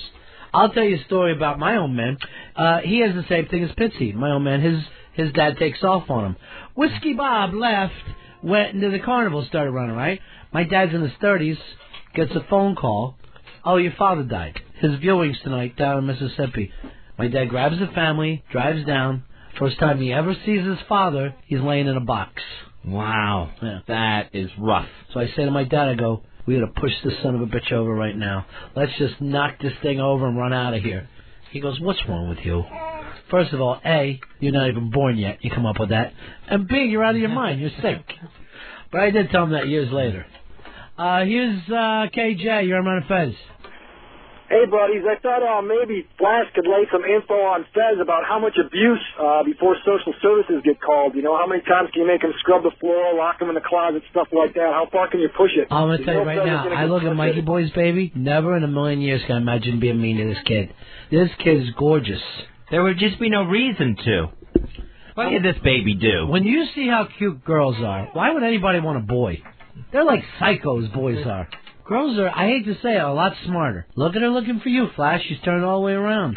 She sees a little foundling, a little forgotten baby, a little broken toy. How do you know when she's done eating, like when she's had enough? How do you know when you've had enough? You're full, right? Right. When she stops eating, she's done. God, this strained turkey smells awful. Give me a bite. Do you want to give it a whiff? Put some on some rye bread. I'll eat it right now. I'm starving. I don't have any crackers or anything. Look at Mr. Barrington. See how easy it is? That's for the baby. This is actually excellent. It's like a turkey that's been squished. That's Grandma's turkey dinner. It sure is. I just got to taste the cranberry. She wants to know where her food went. You got like a roll or something I can dip into it? It's like a beautiful sauce. Jason, you're on Ron and Fez. Hey, what's going on, buddies? Yeah. Hey, I just want Fez to know if he adopts, don't turn out like the rotten son of a bitch that adopted me. Used me as a punching bag for 15 years. Then I got out of it. And as far as looking for my real parents, I'm scared to death to find out they might be trailer trash and want something from me. All right, where are you calling from? Where do you live? I was born in Hereford, Texas, raised in Amarillo. My dad. I think the chances are pretty good you're looking at trailer trash. Maybe you'll luck out and they're Mexican. Maybe they're Mexicans that just threw their baby across the border. Could be. Yeah. Could be. Hoping for a better life. Yeah, well, I'm not trying to do right. All right, Pard, take care. Yeah, man. Boy, this Texans. One bad story after another. She is adorable, Fez. She's having a good meal here. Yeah, she is. I can tell you the truth. It's unbelievably good. I'm starving. Where's my sandwich at? I'm going to punch Dave right in the throat today. No violence in front of Baby Love, please. Baby Love's got to see what it looks like to see a grown man get his voice box drummed out of his throat. She's having... All right, now I got a nice rhythm going here as I put it across her face. Yeah. Here's Rob. Rob, you're on Ron and Fez. How are you, buddy? Good, man. How you guys doing? Yeah. I just wanted to know what Fez is going to do when Baby Love gets done eating and he has to change some diapers. He is there to do the changing. I mean, I'll do the job, and I will do it to the best of my ability, but I've never changed a diaper before. You've got a very alert little girl there, Fez. Yeah, and everything in the room is a distraction. Everything interests her. Yeah. Everything interests her. She's looking at the computer, at the TVs, the adopted kid. All right, Dave, grab a bar towel and wipe off this kid's face. No wonder that chair of hers is so filthy. She's terrible with food. Oh, she's all over the road. Oh, she just gave me a dirty look. Like, I don't think she wants any more of this. Why wouldn't she? Well, get her some of the other sweet stuff. Is there something there she wants to play with? She's playing with the computer keyboard. She keeps pushing the buttons on it. She is a button pusher, this one. Those kids are so smart at this age. They really understand computers. I think we'll try some peas and brown rice. How's that sound? Good? Get your hand off her head, Dave. Give the towel to Fez, you idiot. It's not even a towel. It's a Ron and Fez shirt. Well, we're out of towels. You know we were having a baby today. Damn. We got the worst staff ever. Dan, you're on Ron and Fez. What's up, guys? Yeah. Just wanted to let you know, I'm a guy who was put up for adoption, and 38 years later located my mom, and it was a success story. What happened? It was just kind of weird. Kind of lucked into finding her, and it turned out real well. I mean, we get along great. We have a great relationship, talk every week. You know, that's the other thing for you, Flash. Maybe your mom was some 16-year-old who just couldn't raise you but misses you and would love just to see you. That's upsetting. Why is it upsetting? Why don't you look her up? I wouldn't know.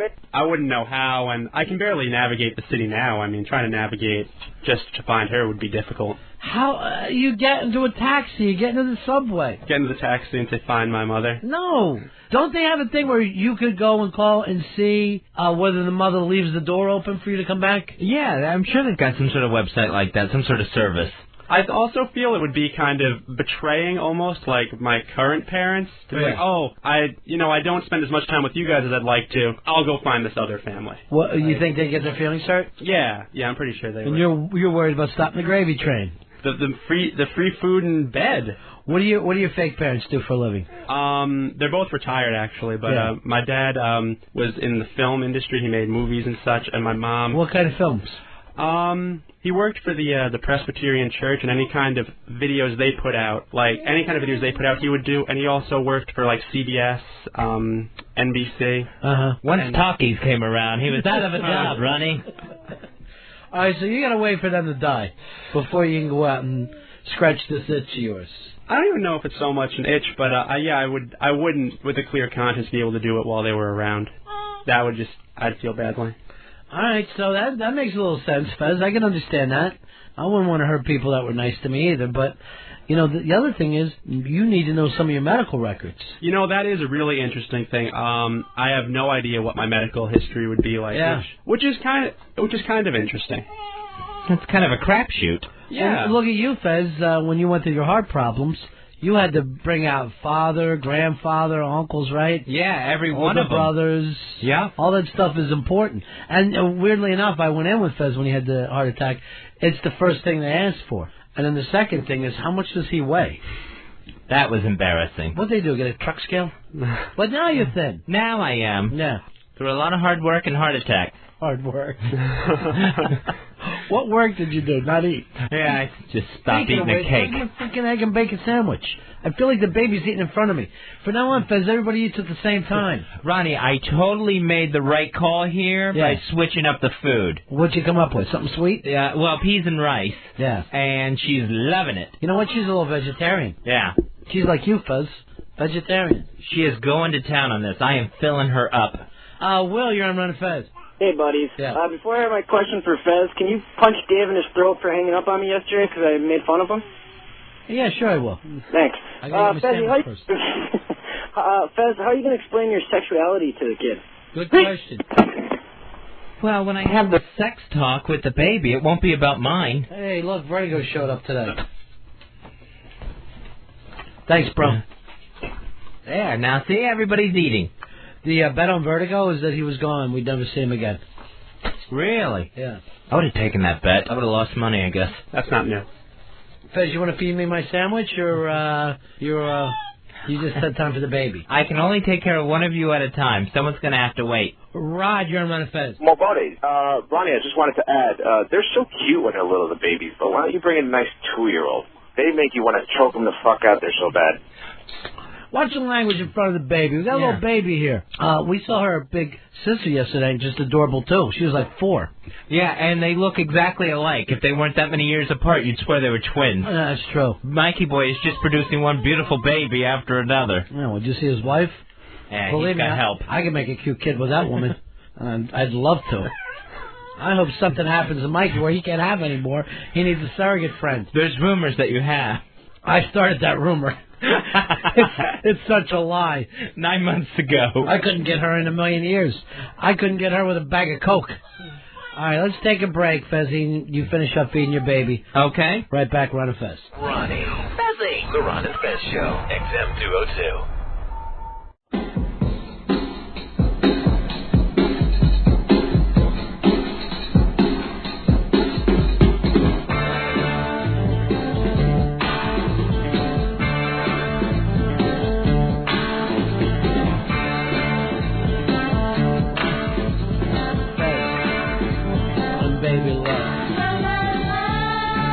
Looks like we got us a little family, Fezzy. You're done feeding her, and she's got the bottle going, huh? Yeah, she's having some formula now. I feel like on Hell's Kitchen, when they have a successful service, like I was able to get her fed. So she had apricots and green peas and a turkey dinner. I had a quick sandwich, too. I couldn't stand it. I could not stand watching her eat so much. She likes your headphones. Yeah, she likes she's constantly pulling them off my head. If you like this baby, I'll try to make a deal with Mikey D. Or Mikey Boy. For this one? Yeah. Oh, that would be the way to go. This one already likes me. Might cost us some serious money, though. You might have to take an extra shift somewhere. Something to work this out. Hey, Greg, you're on Ron and Fez. Yeah, how you doing? Yeah. Oh, I'm sorry, I didn't mean that. Yeah, I was adopted back in 1969. Grew up in Southern California, turned into a gang member, drug addict, dope fiend, and 25 years later, I went and found my parents. Yeah. Come to find out, my dad, they never stayed together, but my dad actually lived 3 blocks from me. I robbed his house, I broke his pumpkins, and smashed his windows.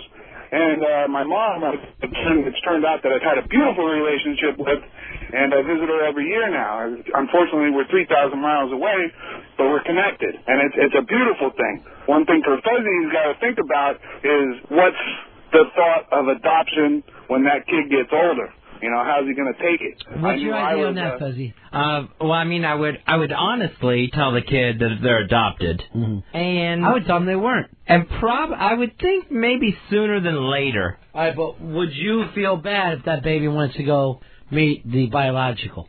I mean, right now, I would honestly say no. That would maybe after 17 years of bonding and raising that kid, maybe I would feel different. But right now, like I think Flash should have every right to go find. And not just, but for the parents, you would feel something with that other person. You do have a shared piece of life. Your life has changed for something those other people did. I can't imagine that I would feel bad that my kid wanted to go find out where he came from. Right. And those people gave you this present because they did something you were unwilling to do heterosexual love, something that's impossible for you. So I guess I should at least say thank you. Right. Thank you for doing. And when you say the nasty to Fez, it really is. And here's the fashionable daughter that I've raised. What makes you think this kid's going to be fashionable since you've got the fashion of Bill Murray?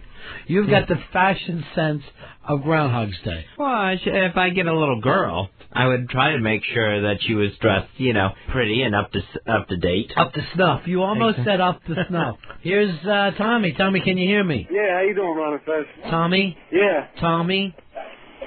Hey, Ron and Fez. Tommy? Go ahead, Tommy.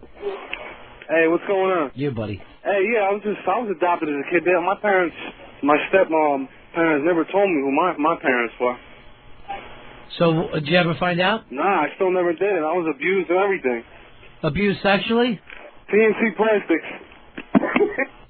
That was his funny joke. Yeah. And then what was the name of the place? TNC Plastics? I think it was PNC. PNC. You could have sat around and talked about it, you fucking no-nuts. Don't say things like that in front of the baby, please. Oh, yeah, I forgot. She doesn't need to know about people's nut situations, whether they have them or not. About no balls. No. Dickless. She's listening. I don't want her to hear any words regarding those areas. The way she grabs at your headphones, she probably thinks that that's your ears all the time. She'll only have one memory of you. Some guy with weird ears helped me. She's going to think I look weird later on without headphones on. No, we've had this baby for well over an hour, Fez. Mm-hmm. No crying, no missing the mother or father. We got this whole separation anxiety speech from her mom last night.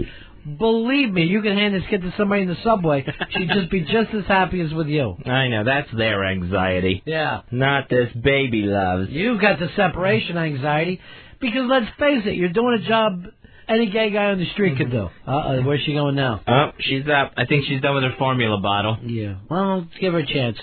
You got to burp her after she's done, too, Fez. Oh, you do? Yeah. Okay. Or else she'll explode. Oh, man. If Mikey Boy comes back and this baby's exploded. Mike, you're on Ron and Fez. Hey, what's up, buddy? Yeah. Fez, if you adopt, you got to tell that kid from day one, because I'm an adopted kid, knew as soon as I was able to comprehend it and was not a big deal. You keep it till that kid's like 5, 6 years old, totally going to screw with their head. All the little kids are going to be poking fun, making jokes. Not worth it. The second they can understand it or even comprehend the idea behind it, you got to let them know, man. Well, that would be my plan, to tell her, like, at 9 months old that you're adopted, and then later on in life when she's like, why didn't you ever tell me? I said, well, I did. I've got it right here on video. Exactly. You seem fine with it then. You're adopted. Your real dad is Mikey Boy. You're adopted. Say she's fine with it. Sure she is. Kids are more resilient than a lot of people give them credit for. Oh, and there's no Santa. That's all a lie. Or an Easter bunny. Don't tell her things like that. There is St. Patrick's Day, though. Drink up. Well, that's when we ran the snakes out of Ireland. Yeah, let her talk away. That's good. She's ready to communicate. See, she's having fun. This is a fun day. She's so adorable. It takes everything I have just not to French kiss her. Well, I would hope you use everything you have then not to do it. I'm doing it. I'm just saying your initial want and desire. I don't know whether she's getting sleepy or what. She's starting to get real, like, cuddly and stuff. Sure she is. Maybe she wants to be French kissed. No French kissing. How do you know? Till she's a teenager. And even then, just in case of emergencies. Jerry, you're on Ron and Fez. Hey, buddies, I got a feeling if Fezzy raises a little girl, she's going to end up with a bucket of pig blood on her on prom night. She's going to be a little Carrie talking about her dirty pillows. People are saying you're going to raise a dysfunctional child. Well, I don't believe that. And as bad as I could mess up a kid, I probably would not give her telekinetic powers. How do you know? How do you know? I would go out of my way to make sure I didn't. Scott, you're on the Ron and Fez show. Scotty. I'm sorry, I just buzzed out there. Given Fez's history of reneging on things, you really got to consider this. You do have a tendency to renege. White people are so scared of black people. Renege! White people are so scared of black. He's a renegro! White people are so scared of black people. Not in front of baby love. Look at her, she's adorable. Earl's scaring her enough by being in here. I just feel like putting some lipstick and makeup on her and just treating her like she's the queen of the prom. The queen of the prom. I don't think that's a fun game to play with an infant. Yeah. Prom queen, prom night. Between me and you, Fuzzy, and I want you to tell me the truth. Right? Because I'm a decently strong guy. Yes. How far you bet I can throw that kid? Nah, I don't even want to think about how far you could throw Baby Love. 25 yards? No. You think I can throw her farther or shorter? Than 25 yards? Yeah. I would think it would depend on how much she's moving around. If I got up and running and chucked her, I know I could throw her 25 yards. I don't think it would be 25 yards. I know I could do it. Mars, is everything okay? Because the baby has touched a lot of stuff around here. Everything is fine. You got kids, right, Mars? Yes, I do, too. How old? I have a 1-year-old and an 8-year-old. See that, Fez? Hi there, pretty lady. If Fez adopts his baby, will it change his life? Has your life changed? My life changed for the better. Yeah. Yes. You see that, Fez? That's a good testimonial. That's when you finally grow up. When you finally say to yourself, I get it. I see what the world's about now. Who you got with you out there, Mars? That's Jaime. Oh. We might set up a thing where we're going to see how far we can throw a baby. So push all the stuff back. Will do. 25 yards is going to be, I say, the cutoff. He'll go get the portable mics and actually measure it out if you tell him things like that. Earl, how far are you thinking you can throw a baby? Probably about 40 yards. 40? I'll say 40. All right, I can throw 25 yards overhand, but if I get it going like the hammer toss in the Olympics, where I start swinging her by the feet, yeah, I bet I can go 60, 70 yards. I don't want to hear this conversation. But, I mean, what if the baby landed on pillows? We had pillows all set up. Still, it's going to be an impact. Yeah, it's on a bed. You've never flown on a bed before? Find another baby to throw, mister. You've changed. What if we just throw her in the water? No. Like the East River? No. I'm telling you right now, look at her staring at you. Something is being communicated here. Yeah, she knows I'm the one keeping her from being tossed 25 yards onto a bed of pillows or into the East River. You stop keeping her from her toys? I forget that she needs stuff. She needs pig rattle. Oh, God, look at that smile, Fez. There's pig rattle. You got a satisfied baby. Hi. I'm shocked to see it. Here saying hi. Oh, Ronnie. Yeah. You know, I just fed her and she had all that formula. Yeah. Her little belly is such a little pot belly right now. Sure. Oh, that's hysterical. I love a little Buddha belly on a baby. Kevin, you're my Fez. Hey, buddies, how's it going? Good, Bo. Hey, I was just wondering, if Fez is going to raise this baby, is it going to grow up to be a bull dyke? Peace! Don't listen to them, baby love. Please. No one's supporting you. Some people, that's how they get their jollies, they get their kicks by trying to put people down in front of their kids. It's not going to work. My baby loves me. Hey, Dave, you're on Fez. Hey, Fez, you can't start with a number 5 or a number 6. You need to go with a number 9. In case you mess it up, then, nothing lost. And also, when it comes to the diaper changing, there's no hose and driveway involved in it, all right? Don't listen to them, Fez. I'm not. Everybody's trying to get in your kitchen, but I'm going to tell you right now, and I've been watching you like a hawk for the last couple hours, you're doing a great job. Not on the air, but you're doing a great job with that baby. I'll tell you what, it's constant, too. There's no, hey, I go back to this in 5-10 minutes. It is every second with this kid. That's why the other side of it, you ought to marry some woman. I'll take care of her. That's not get gross. Well, it's not gross. That way you're sleeping on the couch while all this stuff is happening. Now all the toys are on the floor again. Get the toys for the baby, Fez. And try not to let it go where the baby dumps the toys all the time. Now, they brought some stuff. How old is this baby? 9 months old. All right, 9 months old. I'm going to find some things that you can do with 9 months old. Oh, okay. All right. Bubble magic. Babies are fascinated by bubbles.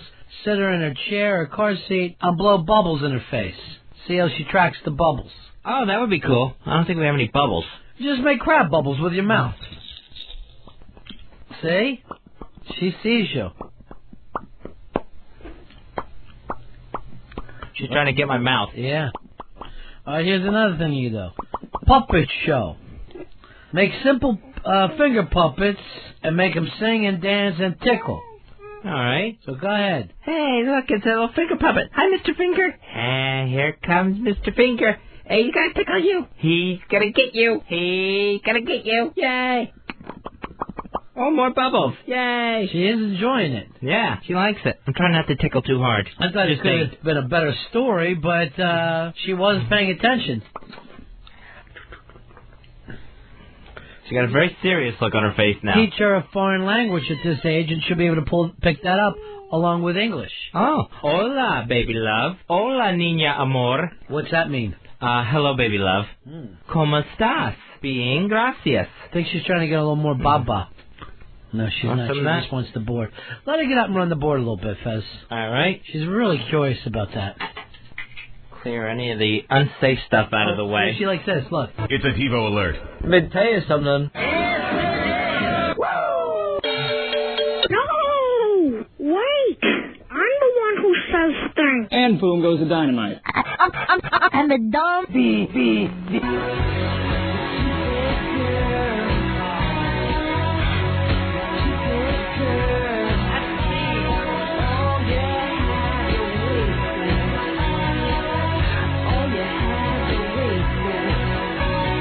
She feels bad about herself now. She likes all that stuff, though. She likes playing with that. Here's Matt. Matt, you're on Fez. Hey, buddies, I'm in Vegas today. Caesars just put up on the board. Ronnie could throw that baby 25 yards. I got the over for 100. That's it. Well, you know what I'm just furious about is Earl acting like he can throw 140. First of all, you can't throw a football 40 yards, Earl, let alone a baby that weighs about how much, Fez? 10 pounds? Yeah, I would say probably 10, 15, yeah, right? Yeah, probably closer to 15 at 9 months. You can't throw 15 pounds 40 yards. I was going to do it like you said, with the weight under the swinging it by the legs. I think I could definitely do the 40 that way. Don't say Ed, it's she. Yes, and she. then throw her. Ed, by Ed, he means white person. See, I wish we could break the cycle of racism with Baby Love's generation, but I don't think it's going to happen. Look at her doing a chin up on the mic stand. She is strong. Yes. Yeah. Play with all that stuff. You can play with all that. Fezzy, I really wish we had a baby in here every day. Look what she sees now. Oh, look, she sees soap bubbles on TV. She loves it. She does like bubbles. She wants an original space bag. And soap suds to go with it. Yeah. I would love to give her a little baby tattoo. Something from her own life that she could relate to. Well, what's nice is, by the time she's older, it'll be really tiny on her. Let her play with the board. Look, she loves the board. Loves it. I was wondering if I was getting a whiff off of her. Well, what'd you come up with? I don't think so. I think it's something else in here that stinks. Yeah, what a coincidence. Suddenly now, the room stinks because you got a baby. Hey, Rico, you're on Fez. Yeah, how much you want to bet I can throw that baby over that mountain? I do feel like we could toss this baby. Even though you're just as cute as could be, you're cute as a button. I got to find out how far I can throw you. Why is that the irresistible desire? Well, because now suddenly a contest has popped up with Earl shooting off his big pie hole that he can throw a baby 40 yards. I bet you can't even throw a baseball 40 yards, ragarm. I can definitely do the 40 yards with a baseball. You know, my creaky shoulder. I bet you can't throw a strike with this baby. No one is going to throw a strike with the baby. No, I wouldn't say no one, Fez. What about the rocket? Fez, she's spittling all into the board. Oh, that's not good. Yeah. A little acidy spittle is going to bring down the XM. That's going to short out stuff. Yeah. Where are my baby wipes? Malpine, bar towel. Let's go. God, I can't stand that Dave today. As a mom, you really got to have everything handy. Hey, Chucker, you're on Fez. Go ahead, Chucker. Hammer throw technique. Yeah, what are you thinking, hammer throw? Don't use the arms. They'll dislocate the shoulders every time. Yeah, we're not going to do that. Use their legs. 40 yards easy. She just had a Ron and Fez mouse pad in her mouth. Oh, that's probably dirty. Yeah, that is definitely dirty. You got to keep an eye on her, Fez. Look, she's putting papers in her mouth. What are you doing? Pull back away from the bad area. She's making a mess in here now. Yeah, that's why you need to lean back. Give her toys to play with. There you go. How about Pig Rattle? You miss Pig Rattle? Look, the piggy's back. The pig rattle's back. And so's the yellow octopus. Boy, she's a good girl. She is a good girl. She listens. She does. Jeff, you're on Fez. Jeff. Yo, hey, you guys need to get a little fake baby, put some weights in her, and then go outside and measure and see who can throw farthest. I would not mind taking a fake baby, filling it up with 15 pounds of something, probably rice pudding, and seeing how far we can chuck her. Just getting a regulation size. I hate the way Earl shoots off his mouth all the time. I hit 25, which I thought was crazy. By the way, when I said that, Fez, I was going overhand like a gentleman, like a person normally throws. An actual forward pass. Yeah, what are we, Czechoslovakians, where we hammer throw things? I don't think so. Johnny, you're on Ron and Fez. Hey, is 25 yards the standard? Yeah. Hey, I got $100 on the over. Did somebody can throw a baby further than 25 yards? Yeah. I don't think any of you guys really understand how far 25 yards is to throw a 15-pound baby. I think it's really far. My concern is the awkwardness of the shape of the baby. All right, let me see. Lift her up. Hold her like she was a football. Yeah, at the most, you're going, if you don't do the hammer throw, and that's using her ankles to spin her around. Right. You'd have to get directly under the belly and hopefully have the baby try to get into a Superman pose so, it would work out perfectly, aerodynamically, and then get going almost like a javelin, long throw, and let that thing go overhand. And then don't worry, baby love, you're going to land in like Jell-O or something. We're not going to throw you on a bunch of broken glass and nails. It would have to be something extra, extra soft for baby love. She is adorable. She's feisty after lunch. I thought maybe, she'd kind of mellow out, have a full belly, maybe want to nod off. I got to tell you the truth, I don't think you fed her enough. I don't think you overfed her. That's where you screwed up. You got to feed that baby so much that it just feels like it's after Thanksgiving. I don't want her to have a weight problem. Why not? That way she'll stay home more. She won't think she's adopted. You don't want her running around town feeling good about herself. Suddenly the boys don't want her. One thing you don't have to worry about, the girls, the boys picking up fatty for the prom. I just plump her up. Scott, you're on Ron and Fez. Yeah, if you want to heave this baby, the key is to throw it like a rugby ball. Put a good polish on the head with the tailwind, you're looking at 30 meters. 30 meters. That's even longer than 30 yards. Yep, with a good tailwind. Right. It's possible. You put the hands underneath the armpits and good spin on her, you'll have her done. Hands under the armpits and overhead throw. No, underarm like in rugby. Oh, underarm like in rugby. That's right. I mean, I think you're going to get some real height out of that. Right. I think you'll be able to get the baby up a couple stories. I don't think you're going to get the distance that you're looking for. I really don't.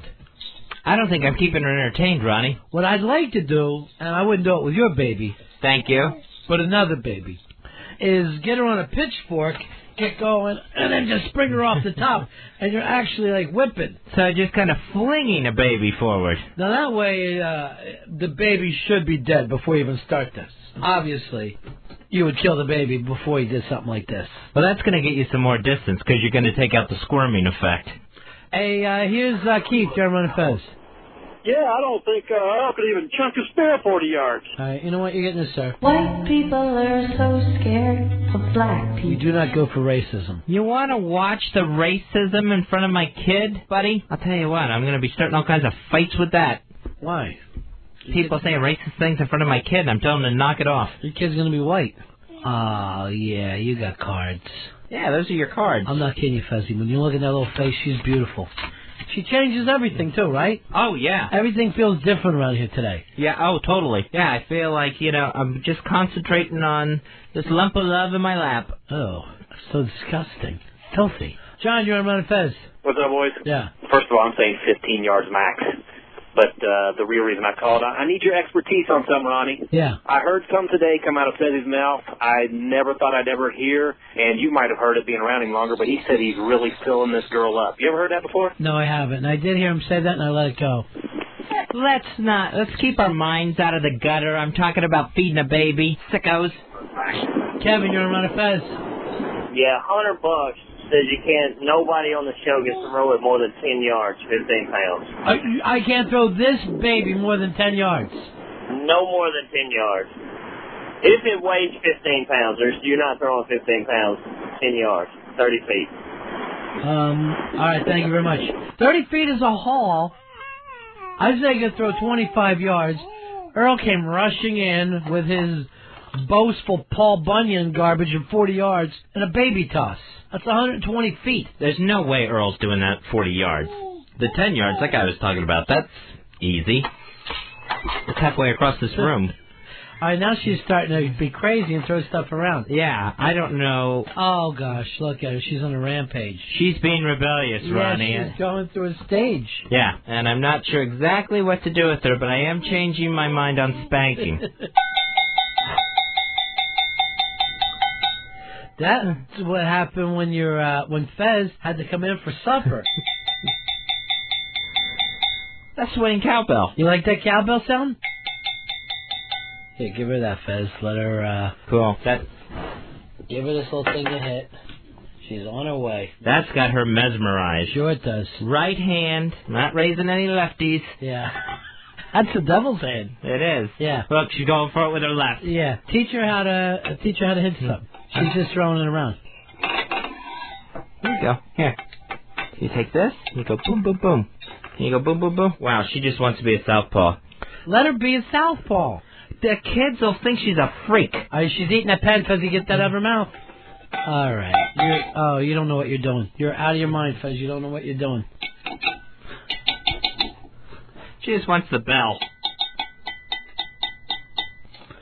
Mike, you're on Ron and Fez. Hey, Ron. Hey, Fez. How you doing? Yeah. Sorry. Look, a shot put at 16 pounds, and those guys in the Olympics in college, they throw it 70, 80 feet. So it's impossible for you guys to throw a baby 70 or 80 feet. What if the baby's attempting to be part of this with you? Being aerodynamic. You're training this baby to actually pull, stretch, and get out there and hopefully catch a breeze. Well, your 40 yards sounds like garbage now, doesn't it, Earl? I'm still standing by my 40. We'll send you the baby Olympics. Oh, calm her down, Fez. She's acting out, Ronnie. There she is. She got that pen in her mouth. Just take the pen away from her. Take the cowbell away from her. Now she gets nothing. Oh, you're being punished now. You see that?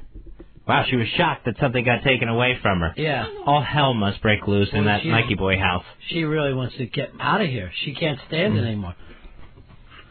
Oh, she's got a lot of energy. I don't know why this meal didn't knock her out. I eat like that. She's trying to get that thing. That she can have. Oh, God. She's out of her mind. You are unbelievably energetic. Food made her crazy. Yeah. Well, it gave her some energy. She had a nap and food, Fez. Now what do you think she wants to do? Sit around with the old folks all day or start moving? Wow. This is where I need a playpen. Andre, you're on Ron and Fez. I got to register for one. Hey, Maha Bone, buddies. Maha.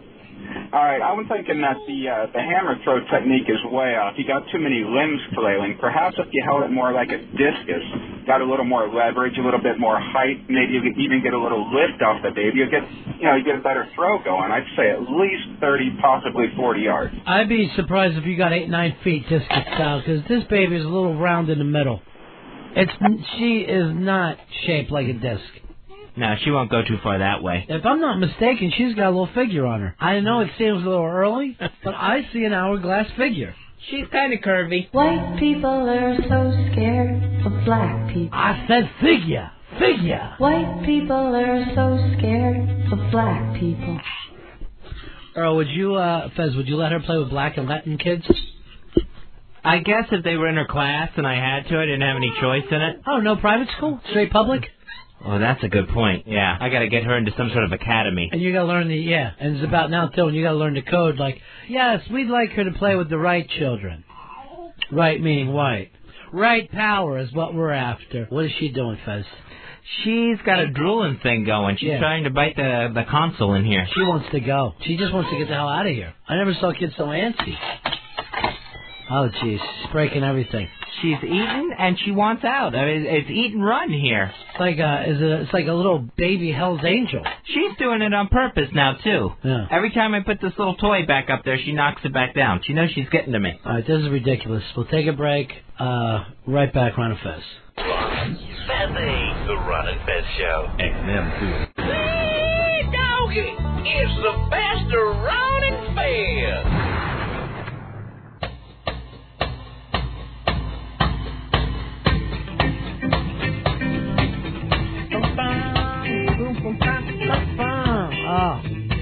We got us a baby. We got us a little baby high. Ron and Fez Show. Fez is playing with baby love today. Possible adoption coming up here. So going on 2 hours now since I've had baby love. And you get an A. Thank you. Get an A. Speaking of A, Fezzy from the O&A show, Big A, you came in, you had a request today? Yes, I'd like to ask Fezzy if I can take a picture of him and baby love. What are you going to do with that picture? I'm just keep it. Why don't you keep it in your wallet, and then people ask you if you have a family, you just pull that out and say, yes, this is my wife and daughter. Yeah, go ahead. Go take a picture of your new family. Yeah. Would you want to get in the picture? I'll have somebody take it for you. Yeah. All right. Come on in, Flash, and get a picture of the family. They'll never think she's adopted when they see her parents. Here's Mom and Dad and baby all together. Yeah. Oh, brother. Are we even going to see the baby? Yeah. Stand up, and this is going to be the weirdest family ever. Yeah. All right. Nice picture. All right, 1, yeah. 2, 3. In there. Yeah. Almost. All right. There we go. Nice. That's very sweet of you, Big A. And if you get the opportunity, then you can teach the baby her ABC C.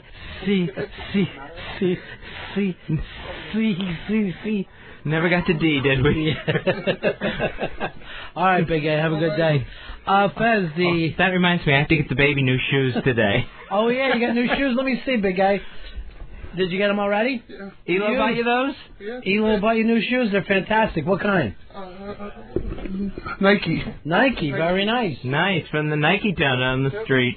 All right, Fezzy. Our next guest coming in, a restaurateur who's become very, very famous.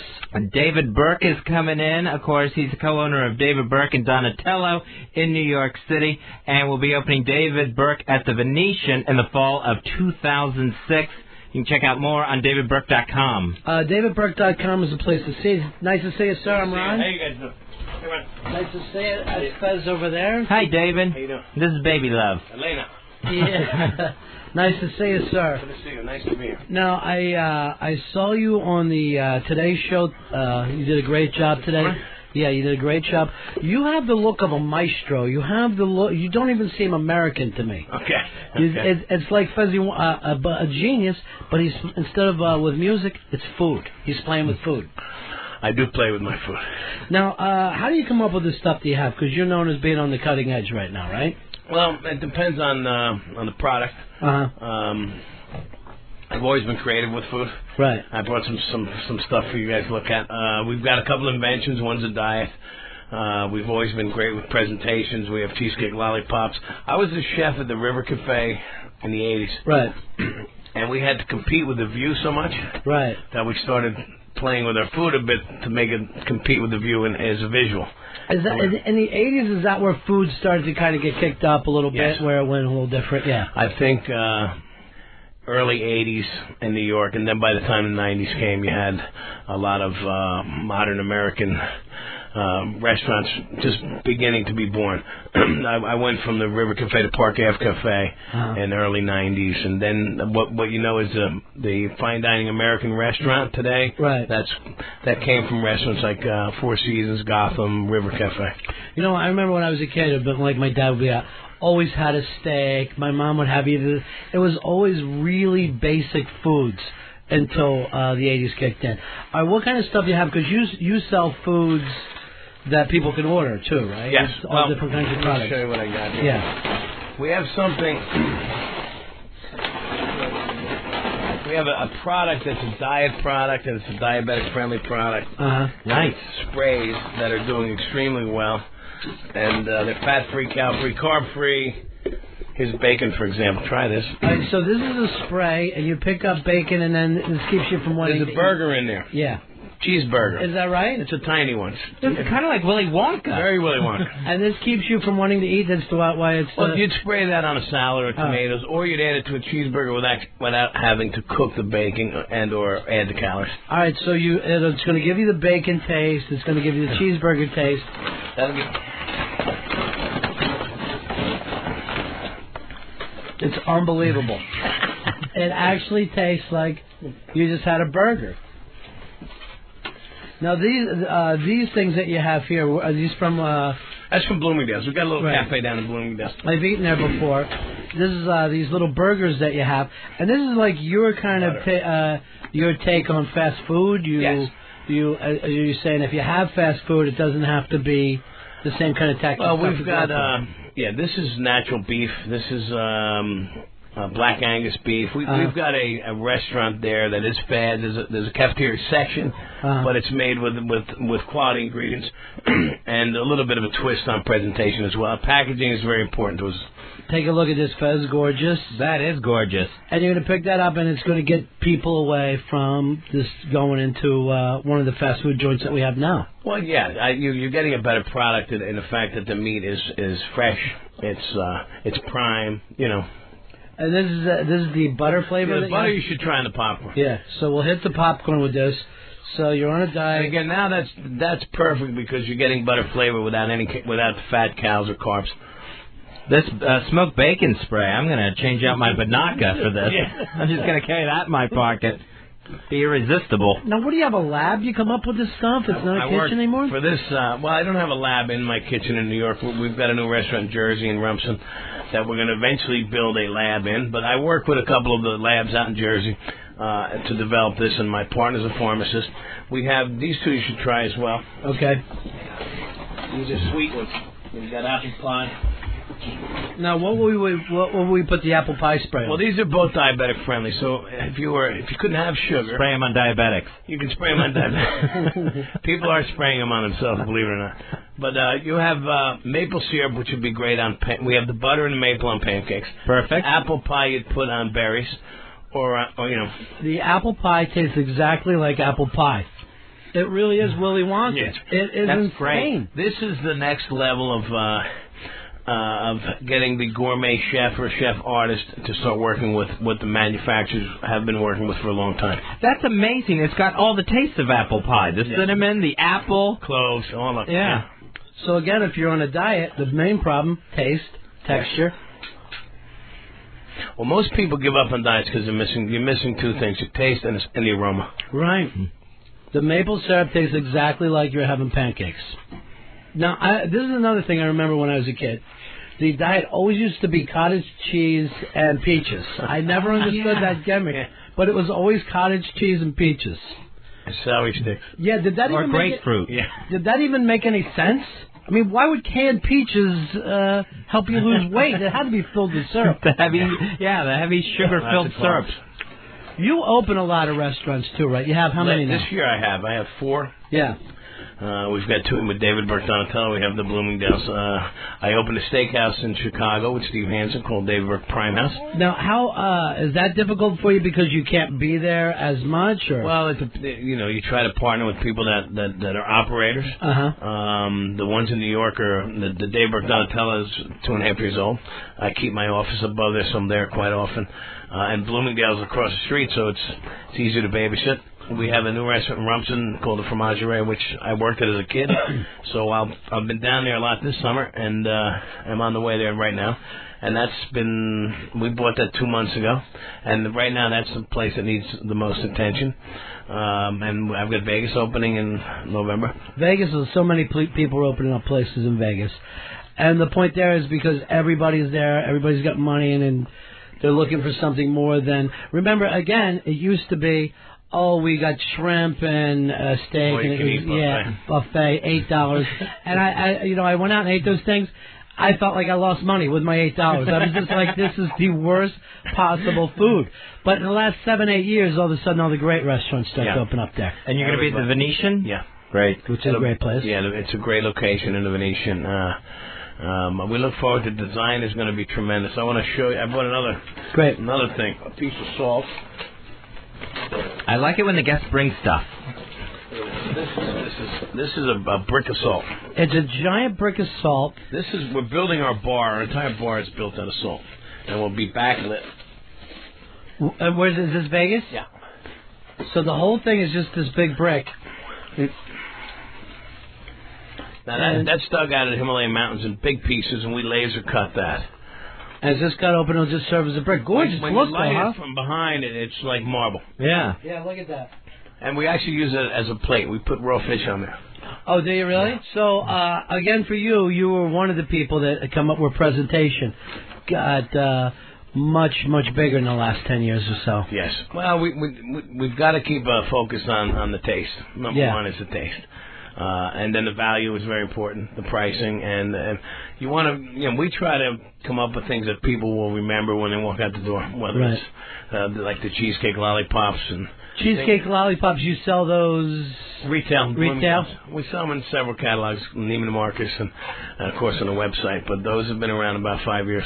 DavidBurke.com is the website. You have to check some of this stuff out. And it's amazing how fast it's all. Most of these businesses are all pretty new for you, right?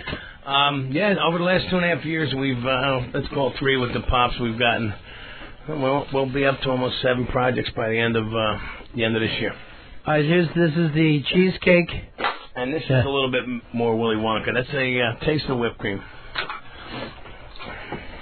Oh, you dipped a cheesecake lollipop? I can just already smell it. Know what it is. Unbelievable. How'd you come up with the cheesecake lollipops? I started with foie gras and salmon lollipops for cocktail parties. And that was a tougher sell than the sweets on the stick.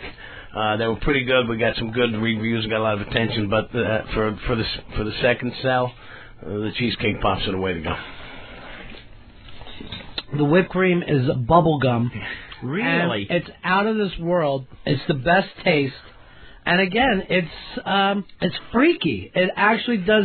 This is everything that they told us that stuff would happen. Like we heard about astronaut food when we were kids. It's out of this world. That's not fat free, but we're working on it. Who cares? But it's portion control. Fez, I know you like the weird taste. You got to try this. Yeah, I'm totally checking this out. Take this over to him, Dave. But as soon as I smelled it, I knew exactly what you had. Amazing. Amazing how all this stuff is changing. Now, with your Bloomingdale store, and I know you surprised some people when you went in there, and it's kind of a faster food thing, but I guess it's aimed more towards women, right? Well, shoppers. Right. We're in a store. We have shoppers, but now with Bloomberg's building open, we're catering now. Right. So we're really. I thought we'd do more dinner business because we built a nice bar. But it's really, and we're really on the street. We're not in the store. So I think people still assume that you have to go into the store to eat, and they think we have store hours, but we're open later. And I think it's just a matter of time before the dinner builds to what I want. But lunch is wall to wall. Yeah. And we're starting to deliver now. We deliver to a pretty good area around Bloomingdale's. And how far north do you go when you deliver? We've done catering in Westchester and Jersey. Oh, really? But for lunch takeout order, it depends on if you give us the order early enough and it's big enough. We'll go downtown. We'll go uptown. We'll come. Here is definitely reachable. Cool. But I got better news is we're opening a steakhouse downstairs. Really, in this building? And on the corner. Oh, great. About a year and a half out. Now it'll be right on 57th and 6th. Nice. So you're opening up, and we got Bobby Flay is just a couple blocks away. Right. And what was the other guy? Gordon Ramsay. Gordon's opening in the old Riga. So when you get into that, it's actually not so much competition, but it's better because it kind of creates a scene. Yeah. You know, look what happened down in the meatpacking district. Right. Where they opened them more. Exactly. So the competition when it comes to you building a neighborhood for great restaurants. I'm telling you right now, Shelley's been cleaning up on this block because he's been all by himself. Right. He's had 57th to himself as long as we've been in New York. Fantastic to hear all these places are coming in. It's really cool to meet and cool to see that you're doing some of these things too, man. I can't believe it. We're moving pretty good this year. I mean, it's, we've got a wrap jersey up. We've got another 6 weeks down there, and just to get it where we want to be, and then back to New York. For you, the fun's opening though, right? It's fun's getting it up off the ground and making sure it's okay. The hard part is the beginning because you're training. Mm-hmm. The fun part for me, even though I'm a chef, is more of the design. Yeah. And the look of the place and the food. Sometimes we take dishes from different restaurants that represent my style. Right. So the menu isn't as complicated. And the training, now that we have a few places we can pull from Peter to help Paul. And so then you get to a certain size, it becomes a little easier. You have your way of doing things, and no matter where they've trained before, where they worked before, you want to get them into your groove. That's correct. How many people you got at all your restaurants now? Oh, that's a good question. Because you're working numbers. We probably have about 215 plus. Yeah, it's amazing. Yeah. And these things, it seems more like with the restaurants, like movie business now. Everything is the whole concept, the opening. It all goes the same direction. Who designed it?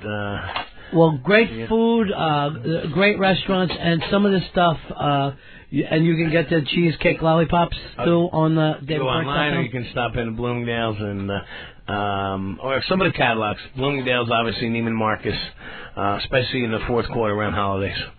Amazing food. Thanks so much for coming in, my man. Thanks for having me on. We appreciate it, and best of luck, and we'll see you when you open up here. Anything you ever need to promote anything, give us a call. Thank you. I appreciate it. Thank you. DavidBurke.com. You can check it out online.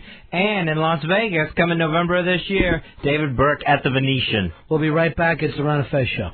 Ron and Fez, XM 202.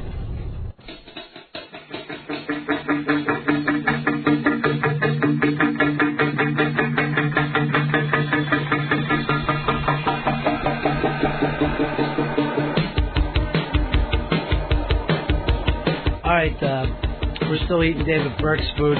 DavidBurke.com. Everything's unbelievable.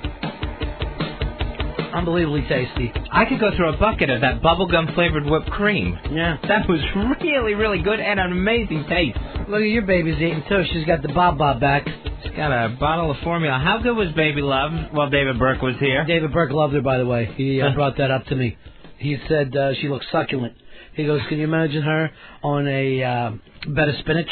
He started squirting her with the smoked bacon spray. I know. We had to stop him. I said to him, I don't know what some of these things do. He's got some kind of a light chip thing. Try this, Fez. Oh, that looks good. All this food, it's like, it's all natural and all, but it's unbelievably different textures and shapes that he's into. Yeah, that's like a really, really thin, like waffle fry or waffle chip. Yeah. But, I mean, almost to the point of being see-through. Why don't you take that salt brick home, Fezzy, and you sit there and just lick on salt while you watch TV? Don't think I wasn't tempted to taste that thing while he was here. The sprays are so much fun now. I'm going to just sit around and just spray butter spray into my mouth.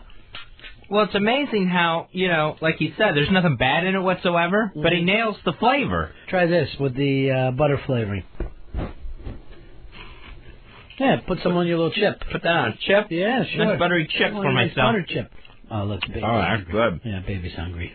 I probably shouldn't eat in front of her. He's opening up a steakhouse. He says right on the corner here. I know we got some places there. This is going to be interesting to see who goes.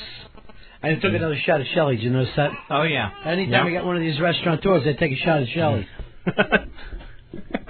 Even though he's been nothing but to giving us delicious food over the years. He's had 57th Street to himself for years. He's got, 4 restaurants?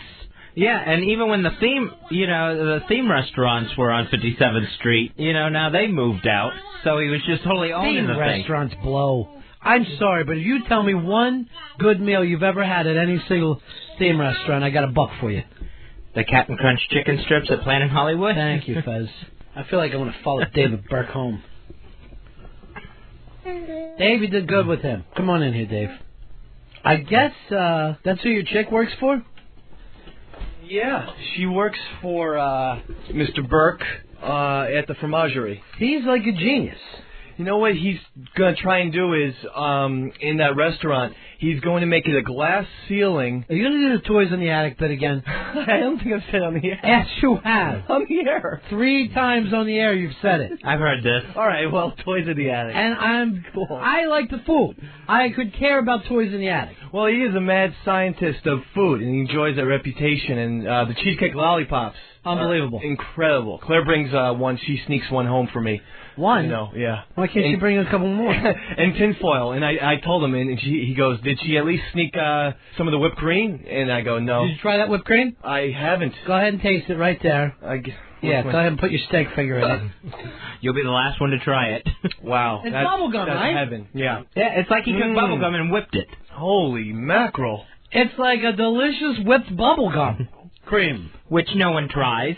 No one ever thinks that we'd want that. Can you believe it, baby love? Yay! Yay. We've made it to the future. We've made it to the future. Here's Brett. Brett, you're on Ron and Fez. How are you? Hi, boys. Yeah. Hey, listen, it's Brett. It's Westside's buddy. I just want to make sure that Dave's still there. I was wondering how that butter spray would taste from the baby's leg. If I put that butter spray on the baby Fez, I'd go through it like corn on the cob. I'd just be turning her like corn on the cob. The odd thing is, it just sounds like such a natural combination. Butter spray on a baby's big juicy leg. Hide your legs, baby love. Everyone's looking at him. She wants her toy. You cannot seem to keep up with her. She wants pig rattle. She wants her. Look at her, how happy she is. Boy, did her mom lie about separation anxiety. There hasn't been the slightest where, I mean, once her dad left. Yeah, and that door shut. Yeah. There was not even any sort of, like, stretching her neck to see where her dad is or anything. Nothing. You could have dropped that kid off with Charlie Manson, and the baby would have been just as happy. And we'd name her Squeaky. Oh, our little Squeaky from. I'd love to teach her how to helter-skelter. Yeah, it's all coming down. She has had the best fun day for herself. Hey, Greg, you're on Ron and Fez. Yeah, Ron, I was just wondering, how accurate is the website spray? Jesus. He doesn't have that kind of spray. Anybody else feel uncomfortable when Big Ed came in here demanding a picture with the baby? Now I'm thinking to myself, you know what? I don't know if Mikey Boy would approve. Yeah, I wondered about that myself. And then when he wanted to be in it with the baby, and I got kind of nervous. Baby's going to be photoshopped on every website. Where do you go the next time you got a full-blown AIDS? It's going to be embarrassing. It looked very Addams Family, too. It was just such an odd little picture. Well, not you, but when Big Ed got into the picture. Seriously, Earl, what would it be like if she was with you? Cosby Kids? More like Sanford and Son. I'm sorry, baby love. You're not Addams Family, baby. Why don't you hold the baby and we'll call you Reverse Mr. Drummond? I would love to hold the baby. Different strokes. Don't let him hold the baby. Earl didn't even get a TV till he's 20. He's not getting any of these jokes. I did have a TV. Do you, Earl? Does it work? Sometimes.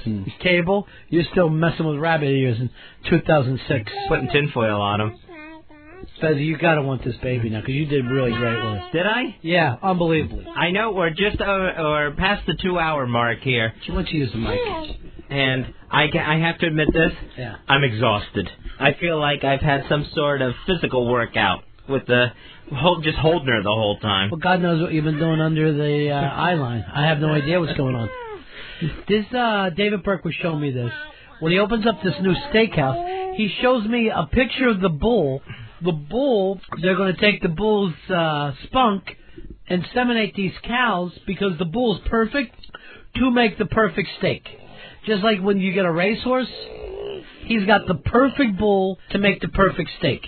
So this bull is just going to live the life because it's going to end up indirectly supplying all the steaks at the steakhouse. Well, every bull lives the life. There's not a bull with a bad life, except for those Mexican bulls. They get stabbed in the back. That's really weird to think that, like, you can eat, like, 50 steaks. 50 different people can have a steak at his restaurant, and it's basically from the same bull. That's really bizarre. Yeah, that bull is going to be the grandfather of all these different steaks. The grandfather of 1,000 entrees. See this lobster here for the surf and turf. We are going to take the sperm from this lobster. It is weird, though, right? It's very weird. That's just a whole new way of thinking of restauranting. But she's standing up now? Yeah, she's a couple months away from walking right out of this joint. I think she just got excited to see Dave come in. That's really depressing. She's fascinated by the bright orange hair. It's all clown colors that she likes. Mm-hmm. Children are fans of me because, I have a cartoonish appearance. It's children and old women because old women think that red hair is sexy for some reason. But baby love, I love baby love. What can I say? You're thinking about a baby, right? You and your fiance? Well, yeah, we're thinking of not having one, but, if the period continues to not show up. David Burke, he was talking to me about Westside, who works for him. Yeah. He has offered her, Fez, the opportunity to be inseminated by that bull. And then you can get a steak that's part Westside. I don't want a bull baby. Nice. I don't want a bull baby. Maybe have a little prime rib. Mm-hmm. Listen to her making fart noises with her mouth. She is adorable, Fez. Using the microphone as a jungle gym. That's her making her own sound effects. That is her. She is the best. She had the funnest day. She's always going to remember this when she goes back to separation anxiety headquarters. That's the separation anxiety. Separated from Fez. I think it's connection anxiety that she has with her family.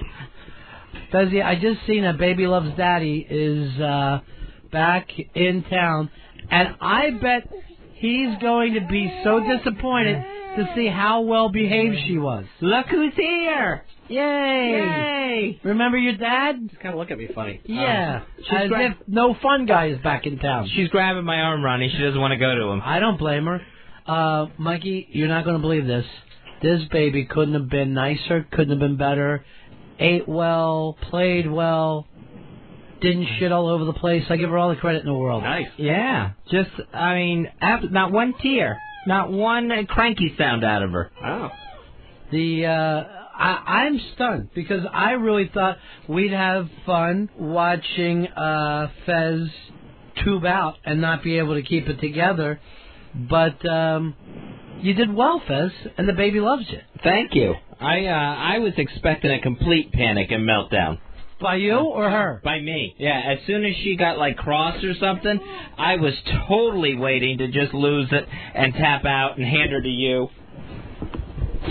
But I lost my microphone. What a day you had with her. She's just an angel. And look, she's just laying on me now. She didn't want to go with him. Now, here's the other problem, Fez. And we never expected things to go this well. You've proven that you could do this. You've proven that you can be a parent. But now you're already at the point where you have to let go. Where you have to say to yourself, you've done all you can do. And it's time for you to say goodbye to your little baby. Oh. And give her back to her biological father. Is there anything you'd like to say? It's just that I had such a great time with Baby Love today. And it's killing me. And Baby Love, you'll never know how much I'm going to miss you. That's the sad thing. You're too young to understand how much you meant to me, Baby Love. Remember when we ate apricots? All the good times we had when David Burke was here? And cheesecake lollipops? And all the good times? Remember when you dropped your toys on the floor and I got them for you? She won't remember me, Ronnie. No. She will not remember. But one thing she knows, at one point in her life, she spent a day with an old queen. You can't take that away from her. We had these 3 hours together. Hand her back to her dad. No, I won't. You got to. I won't. Call the cops if you have to. We don't need to. We'll just take her off you. Oh. There she goes. The first time in 3 hours you haven't held her. Look at her looking back at you. Don't look back, Baby Love. Don't look back. It's a nice day. You proved you could do it, Fez. She's just the best baby. Maybe she's the best baby because you did such a wonderful job. Maybe this is what you're cut out to do. Maybe I am. The baby did a lot of the work, too. Sure. You know, the partnership. It's a team. That's for sure. Does she have to go? Yeah, she has to go. I guess because we have to go soon. Yeah. Well, now at least you know she ate what it's like to be a mother and that you can do it. You have abilities. Yeah. I'm exhausted, but it's a good tired, Ronnie. Sure, I understand. It's the best tired I've ever felt. Yeah. I gave her something to remember me by, too. Oh, what'd you give her? Ice pick. Oh, no, baby can't have that. Sure they can. Let Mikey boy know somewhere on her there's an ice pick. I put it in case he tries anything. It's really more of a shiv. I gave her that smoked bacon spray. She seemed to like it so much. I put some on the end of her little... Fontanelle? Yeah, I was going to say... I didn't know what the things were. Pacifier, but I almost called it a nipple. And if I said I put it on her nipple, then suddenly cops come and arrest me. If you sprayed the flavors right on the fontanelle, would it go right to the brain? Where she could taste them in her mind? Sure. We didn't have time to do enough baby experiments. Well, you did good with her. Thank you. Remember when Earl said he could throw her 40 yards? Yes, it was like 2 hours ago. Oh. I mean, I can't have memories about something that just happened. Look at you still squeezing her little octopi. I'm still playing with her toys. I kind of kept this one off to the side, so I would have something to remember Baby Love by. Now it breaks my heart to see you so alone, so lonely. These arms have never looked so empty, Ronnie. Well, I mean, you're filled with that food, David Burke's food, but other than that... Yeah. And drool and everything else and baby food on me. Smell like an angel just jizzed all over you. Yeah. Smell like an angel jizzed on you. That's a good smell. Sure is. That's a good one. That's a nice one. Can't beat it. Ah, Fezzy. I don't even mind having that filthy baby's mess all over me. Just the thought of you going back to your lonely life now kind of breaks my heart a little bit. Yeah, there's no baby love there at my apartment. Maybe you ought to fill your time with drinking. A bottle's not a baby, Ronnie. True. And yet you hold both of them in your arms like you'll never let go. It's one you shouldn't put in the refrigerator. Well, you did good, bud. You did good. Thank you. Taking this air check, turn it over to whatever adoption agency is. Say, here, fuckers. Try to keep a baby out of his arms. Could we edit out... Well, let's take out fuckers that we just heard, because that's no good. And the part about throwing the baby. Instead of fuckers, put in piss holes. They'll let them know that we're business people, Fezzy. We don't fuck around. All right, see, it's language like that on the air check that's not going to get me a baby. Okay. Let's drop the N-bomb. No. Let them know. If you need to, you'll take an N-bomb off their hands. I can. That'll keep me from getting one of those rebate black babies where you get the cash back. You get cash back? Yes. Even on a 2006 model? Get even more. I'd like to see you with a baby now more than ever, Fez. That was great. Yeah, wasn't it? I enjoyed that so much more than I thought I was going to. I enjoyed the cheesecake lollipops, but then after that, the baby. The baby was second? Second. Compared to cheesecake lollipops. Actually, the baby was even under my egg sandwich, which I shouldn't even have ordered, knowing how much good stuff was coming. I didn't know how much David Burke was bringing in. DavidBurke.com, by the way. This guy's a master. He's a genius, and he should be treated as such. To me, he's 10 times smarter than Einstein. Well, he's experimenting on the right stuff. Food flavors.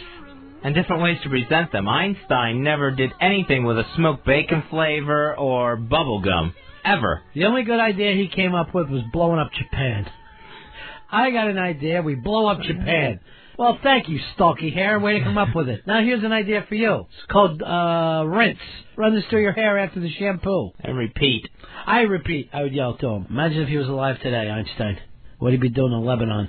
Oh, yeah. I mean, they call him into the White House. I've got the answer. I know what to do. Giant bomb, is that it again, Albert? Yes. Anyway, Fezzy, you're going to get yourself a baby. I think I want that baby. Really, then it's just an opportunity to kill Mikey and his wife. That's all we have to worry about. Yeah. I mean, tonight it's supposed to rain in New York City later on this afternoon tonight. That's better. And maybe they'll just see me in the rain outside their window as I'm watching them put the baby down for the night. Let's face it, you don't have the strength. You better hope they die of natural causes. Ron and Fez, XM202. Baby Love Whatley. Perfect name. My baby love. My baby love. My baby love. Says he wants to have a little baby, so he don't have to live alone. Bennington believes all Fez really needs is someone he can love.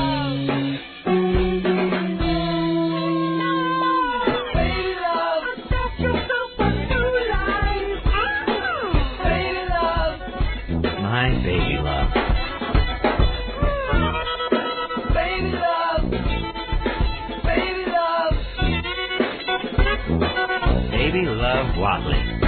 And everybody knows Fez would make a real good mommy. And little fingers and toes. She looks a lot like Ronnie.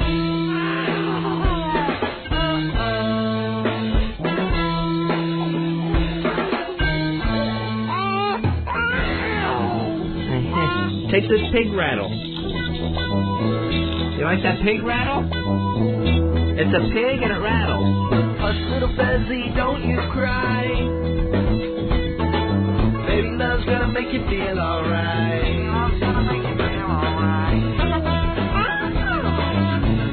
Baby Love Whatley.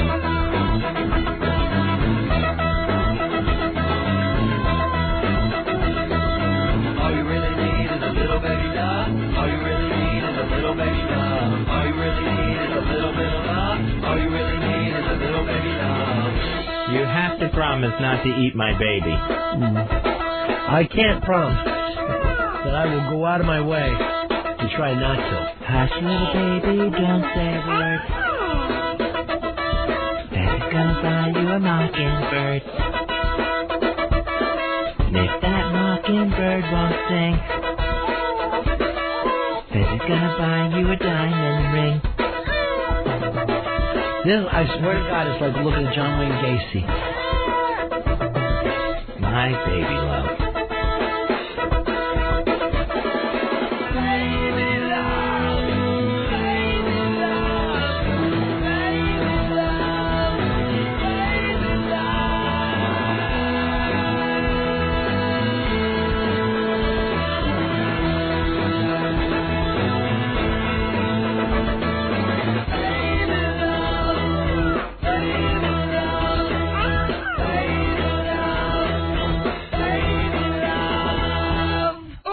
Ron and Fez. XM 202.